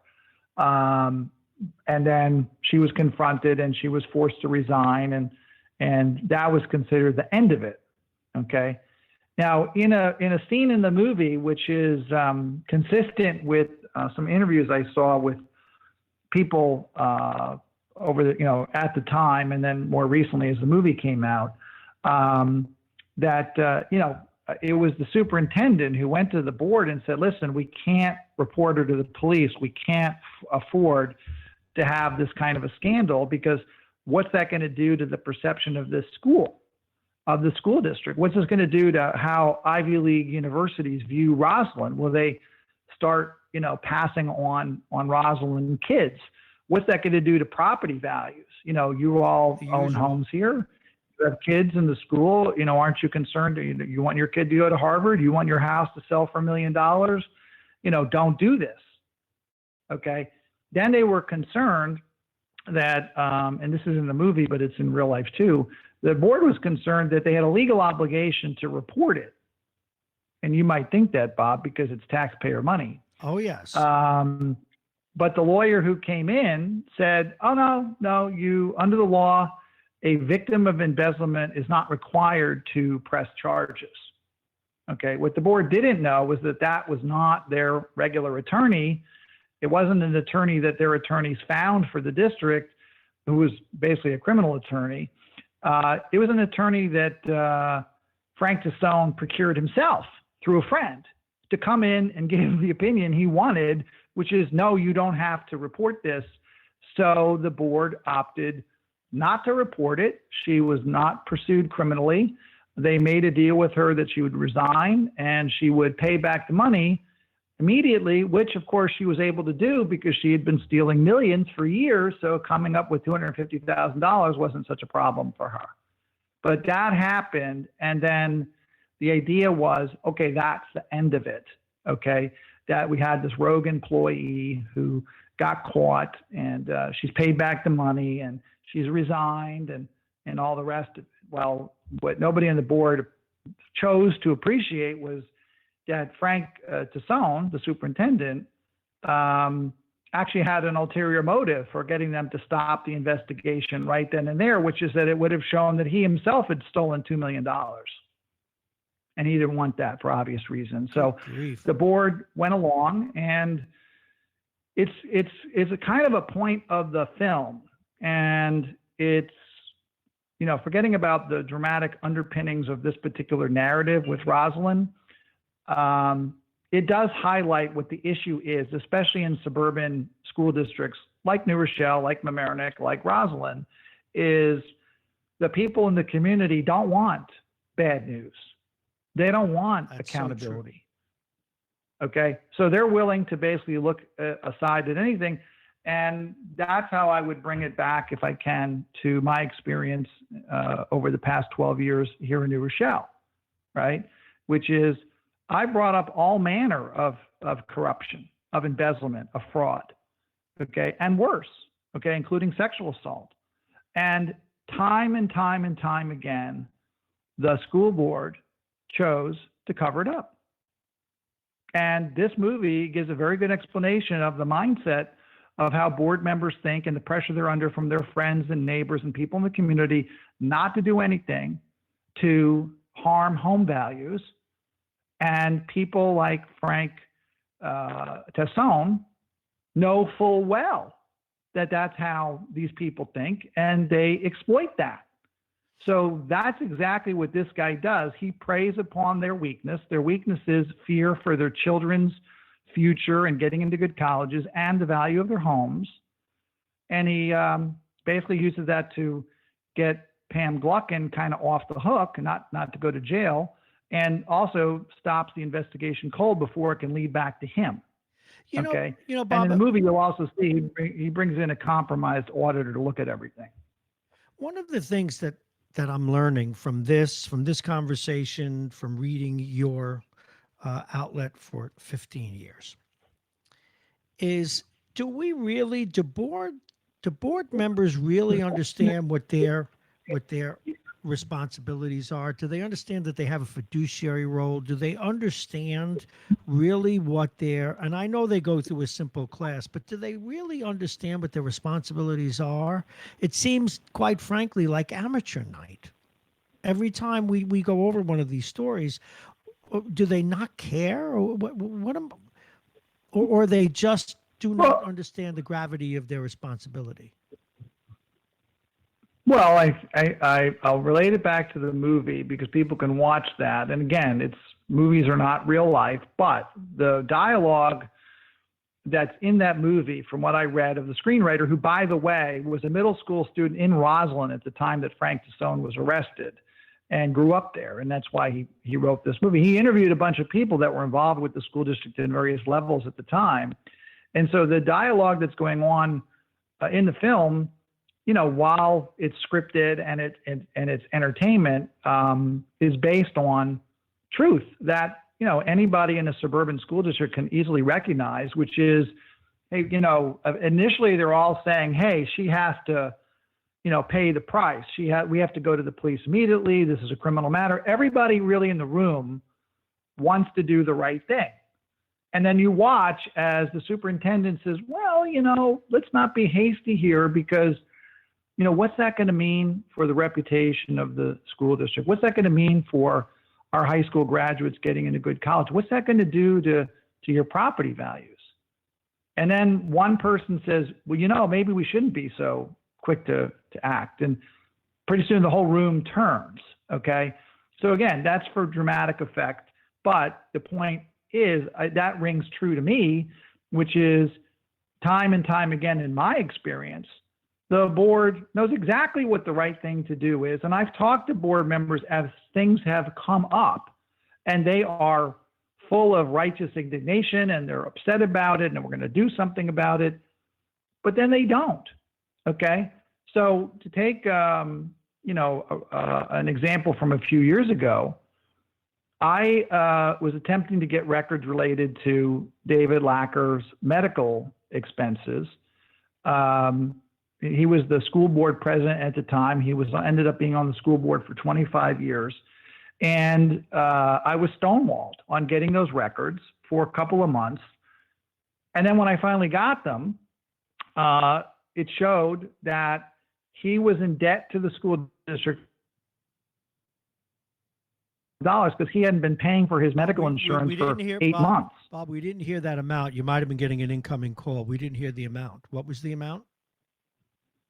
The amount of money was over $13,000 that he was in debt to the school district.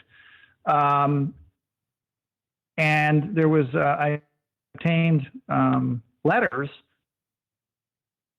a business office, repeatedly requesting that he contact the school business office to make arrangements to pay the money, and letters to the effect that if he didn't pay it immediately, that they would retroactively cancel his insurance, meaning any expenses he had incurred during that 8-month period, they would go back to him. He'd have to pay for that directly with no insurance. But they never did any of that. Okay. By the time I got these records, remember they were stonewalling for 2 months. David Lacker had apparently gotten hold of some money, and he had paid down the amount that he was owed, so that when they finally released it, he was able to say, I paid this already. Okay. The board knew all that. They knew what the record said. They are all complicit in allowing this guy to basically misappropriate $13,000 of taxpayer money, while he's supposed to be having oversight over the school business official who was running, as I've written many times, a criminal enterprise masquerading as an educational institution where there was hundreds of thousands of dollars, if not millions of dollars, going out the door to crooked contractors and to district employees who were getting massively inflated paychecks, including overtime that they never earned. And this was happening year in, year out. Okay. All that is described in this movie has happened in various ways in New Rochelle, but it's worse in New Rochelle in some ways because some of it includes sexual abuse of children. Some of it included academic fraud. These are things that were never alleged in Roslyn. So I would say that in New Rochelle over the past 12 years, not 15, but thank you, 12 years, that the level of fraud that I've exposed by myself has been far broader and involves all aspects of interaction between employees and children, and sex abuse to academic fraud on a massive scale like Apex to financial fraud involving all manner of employees, contractors. And yet the school district itself has never been proactive in dealing with any of those things. They're all things that they reacted to because I exposed them. I got another question for you. It's at 9:45. We're talking with Bob Cox, managing editor and publisher of Talk of the Sound. We're talking about a movie that he watched over the weekend called Bad Education, but that really sheds a light on not just here in New Rochelle, but suburban school districts everywhere. How can the board itself get its hands on any money? I mean, they have oversight, but the money goes to the school offices. How could someone on the board spend money they should not have? Well, in Roslyn, board members were given things by the superintendent, like laptops, for example. So the superintendent or somebody could say, "Oh yeah, here, take this." Is that okay? Go ahead. I lost you. I'm allowed to give you this $4,000. I mean, yeah, the superintendent can give people stuff, the school business officials, so they can take stuff. In the case of Lacker and his insurance, it's funny because when I was investigating that, it's because Lacker had told me that he was getting his medical insurance through the district, and I thought, aha, that sounds like that's illegal. It turns out it isn't illegal, actually. It is legal for school board members to buy their medical insurance through the district with, the same plan that the other district employees have. Of course, they have to pay for it, and that was the difference. So I thought he was getting insurance that he shouldn't have been getting. Actually, he was entitled to get the insurance, but he just wasn't paying for it. In fact, he had had the insurance for about 2 years, and I think pretty much every month he was in significant arrears. But by the time I went to look for it, he was 8 months in arrears. Now, Bob, you run your own business, you operate independently, so you know perfectly well if you have medical insurance and you don't pay the premium, they don't wait 8 months to cancel your account. They generally give you like 30 days later. Or they give you a 30-day grace and you're dead. You're dead in the water. Well, and often not even that. You miss a payment, they send you a letter saying that your insurance going to be canceled on the 10th. Okay, Yes. They don't float you for 8 months. Okay, the state gets the money. The state insurance program gets the money. So what was happening was that the school business official at the time, John Quinn, was paying the insurance for lacquer and then asking to be reimbursed. That's not actually what's supposed to happen. He's just supposed to pay for his insurance. And then month in, month out, he wouldn't pay it. And later he claimed that his business was suffering because his law practice was suffering. Why? Well, because he was spending so much time on the school board. Well, nobody asked him to be on the school board. He chose to run. He stayed there for 25 years. And so this is also kind of typical mentality, like, and it's kind of in the movie too, like, we're all underpaid, therefore we deserve some stuff, whether it's trips to Las Vegas or a new car or $13,000 in medical benefits that I don't pay for. Let's back up. Whatever. What is typical for a board? I mean, clearly they need supplies and things like that, meeting rooms or whatever. And I guess to attend maybe perhaps some sort of a class on budgeting or something. But typically, what is allowed? Do they actually get a budget, a small budget? Well, the board itself has a budget, Sure. Okay. And they get certain things from it. But even in recent times, that's been abused. Okay, so for example, a school board will get, as part of its budget, money allocated to go to conferences. Okay, and that's considered part of the training and education of a school board member. Okay. Mostly these conferences are like in New York City or they're in Albany, but occasionally they're in Orlando or Las Vegas or New Orleans or some convention city like that. Okay. But we just recently had fraud occur here with our last school board president. Okay. Jeffrey Hasty ran up large expenses on a district cell phone because he was using it to make personal calls both within the United States and also from Europe. Okay. And all this was documented, and I confronted him about it at a school board meeting, and he became very argumentative and loud. He went on another radio station you're familiar with and put forward a bunch of false statements and tried to paint it that, basically a shoot the messenger thing. But based on my reporting, the district did decide to do an investigation. I know what the investigation is going to show if they wanted to, okay, which is he ran up thousands of dollars on unauthorized charges. He himself went on the radio, another station, not long ago, and said that he was told by the investigator that he was going to be required to pay back somewhere around $150. I forget the exact amount that he said on the radio. And he kind of laughed it off, like, what's the big deal? Well, first of all, he's admitting it's more than zero. So right there, he committed a crime, and he's admitting it on the radio.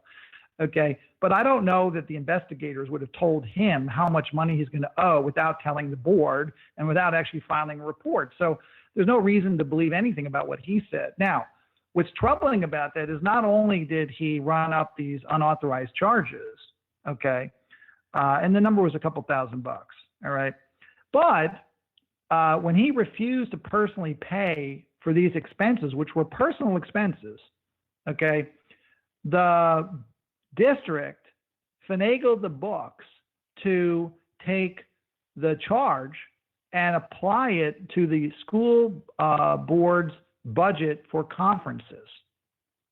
That's how they actually booked the transaction in the school records, that it came out of this line item in the budget that was meant for the board members to go to conferences. Well, that line item is not for board members to go to a cruise in the Mediterranean or go visit Morocco or go spend weeks at a time with his girlfriend in Italy or travel through the airport in Turkey, which are all places that these charges showed up from. They're for them to go to actual conferences and learn about what they do as school board members and meet other school officials. And they're supposed to be for education, not for people to go on personal vacations and travel the world at district expense, which is exactly what Mr. Hasty did.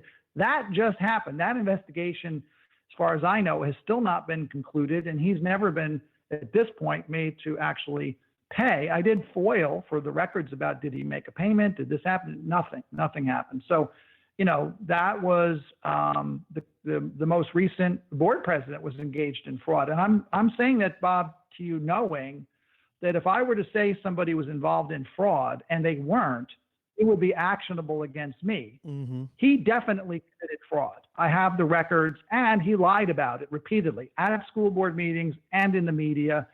And he's admitted that, in fact, he was found to have stolen about $130, but I don't even believe that, because why would an investigator tell a subject of an investigation something like that, but not actually tell that back to the board? So, and the guy has zero credibility anyway. But, you know, these things are not ancient history. This is a thing that's pervasive. We had one employee of the district who never worked any overtime, didn't even work the hours that he was required to work during the week. And yet every year for years, he got $30,000 a year to the penny, $30,000, a round figure, in overtime every year.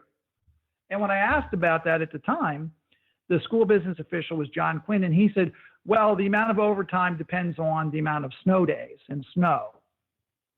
Well, I went back and looked at the weather records, and it showed a wide variability in the amount of snowfall and days that there was snowfall. And yet this guy was paid $30,000 every year. Wait, but to the penny. Wait a minute. So wouldn't there be time cards with that, Bob? There should be a time card with the hours. Did someone make some sort of I mean, that's absurd. Well, the person who was responsible for filing the time cards for the grounds person was the same person who was getting the $30,000, and he was giving them to a woman who was a notorious drunk who did whatever she told, and meanwhile was also putting phony hours on for her own daughter and other people throughout the district. And what you'd find is that a lot of these people know each other, right? So to take it back to Rosalind, okay, Pam Gluckin hired a woman named Deborah Regano to be the accounts payable clerk at the school district. Ms. Regano was also ultimately arrested, and I don't remember the amount that she stole, but it was quite a bit of money. You know, just think about that. If you're the school business official, okay, you want to bring in highly compliant, similarly corrupt people, right, that you can trust, right? So you bring in your niece, you give a credit card to your son, right? This is how you take money out of the district. You build up a reliable network of people who are willing to do it. This is why the Friends and Family Network is such an important issue. We have to be very, very careful about who exactly is getting hired, especially when you're talking about people in position related to money. And I would say that it's reasonable to say that the entire school business office, up until about 2015, and I'm talking about going back at least 20 years, was fundamentally corrupt. Fundamentally corrupt, okay? Because we know there was all sorts of fraud going on. We know that the head of Aramark in the school district, the director of facilities, was convicted. He just got out of jail in January for bribery and kickbacks. One of the vendors they could have gone much deeper. I gave them information on over a dozen vendors. You know, the reality is that you had some charges that occurred, some money that was paid back, some of this was exposed. But when you look at the pattern, I've got 2 school business officials engaged in fraud and misappropriation. I've got dozens of district employees getting paid overtime that they don't deserve. And go on down the list. Then the academic fraud, which, by the way, the academic fraud is done for financial reasons. People need to understand that. Okay, if you're the superintendent or you're the high school principal, you want to show that you massively increase graduation rates. That's why you commit academic fraud. That way, when you go try to get another job, you can say, "Oh, I took the graduation rate from 68% to 80%." What's the solution? I mean, we have new superintendents that come in. We have new boards come in. What is ultimately the solution? Whether it's out in Roslyn, whether it's here in New Rochelle, whether it's what's up in Rybrook, what is the solution? There's something that occurs to me, but it probably won't sound right? But I'll say it in a nice way. Get rid of the parents and get rid of all the homeowners. You can't eat do the that rich. either. But you can't do that either. So what's the, I mean. Okay, well, then you're not going to get rid of the problem, because people who are affluent, people who are in the real estate business, people who moved here to raise their family, people who want to, put their kids into good schools, they don't care about financial fraud. They don't care about sex abuse in the schools. They don't care about any of this stuff. They're going to be appropriately appalled when they find out about it. Oh my gosh, gambling in the casino. Yeah, they're going to say the right things when they're confronted with it. But the reality is they don't care. What they care about is the value of their home, and they care about educational opportunities for their children. So as long as they feel that they're getting those things, they're not going to say anything. I mean, I have been routinely and viciously attacked to my face, online, and all other ways, because I'm hurting the school district by exposing what's going on here. Okay? In the beginning, I would say for the first 3, 4, 5 years, it was these things aren't true, and you're making them up because you're angry and you're a disgruntled parent and you have an agenda and you want to do, whatever. It took a while, but over time, that kind of went away because people recognized that these stories were true. People were being arrested, and other people were being fired. So I don't get that as much, but I still get the idea that, especially from people like on the school board, that I'm damaging the reputation of the school district, and that's hurting the community, and people in charge, whether it's in the city government or the school district, anybody involved in the payment or collection of taxes doesn't like my reporting. Okay. So, my answer to that is very simple. If you would run a clean shop, I'd have nothing to report. Well, and that's, this is to be continued, because I can't help but think that the proper people at the top, the proper people on the board would strive to keep these kinds of problems at bay. I mean, I really want to believe that. But what I'm hearing you say is, so long as parents and the real estate community push back, it's going to be a very difficult thing to do. Well, why would you say, if you're stating that like they're two different things? Okay, people on the school board are property owners. Mm-hmm. Some people involved in the school district are in the real estate business, and many of the people involved have their kids in the public schools. So it's not us or them; it's the same thing. Okay, so I just look. It's not like this is ancient history, okay? Right now, we have a situation going on with the food distribution, okay? And I find it highly plausible that there is significant fraud occurring in the food distribution. Now, we saw a case down in Florida where people were collecting the food and then reselling it online, okay? That's all we need. I have no doubt that there is food that is being provided by the school district or by other organizations like Feed Westchester, and it's going out the back door. I have no doubt about that. Why do I think that? Because number one, I know some of the people involved. And number two, there's no controls. They're not even keeping track, not only of who came to pick up food at a particular location, they're not keeping track of that information across locations so that one person could go to 6 locations a couple of times a day.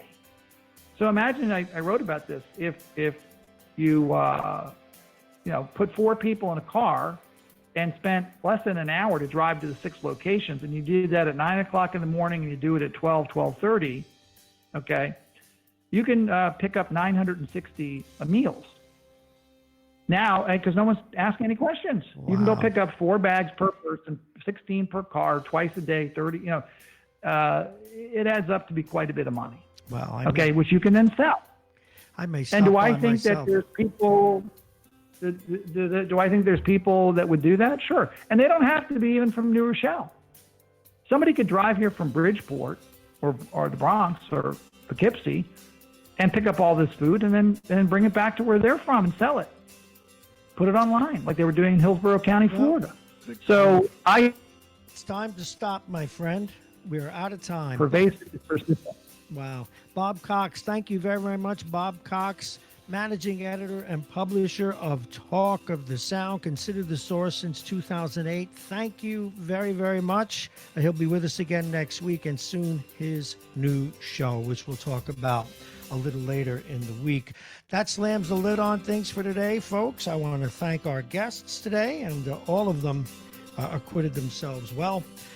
Vince Russo, George Latimer, Anthony Galetta, Andy Spano, Tom Avenante, and of course, Bob Cox. I'd like to thank our sponsors today, United Hebrew of New Rochelle, the top rated campus of senior care. Visit uhgc.org.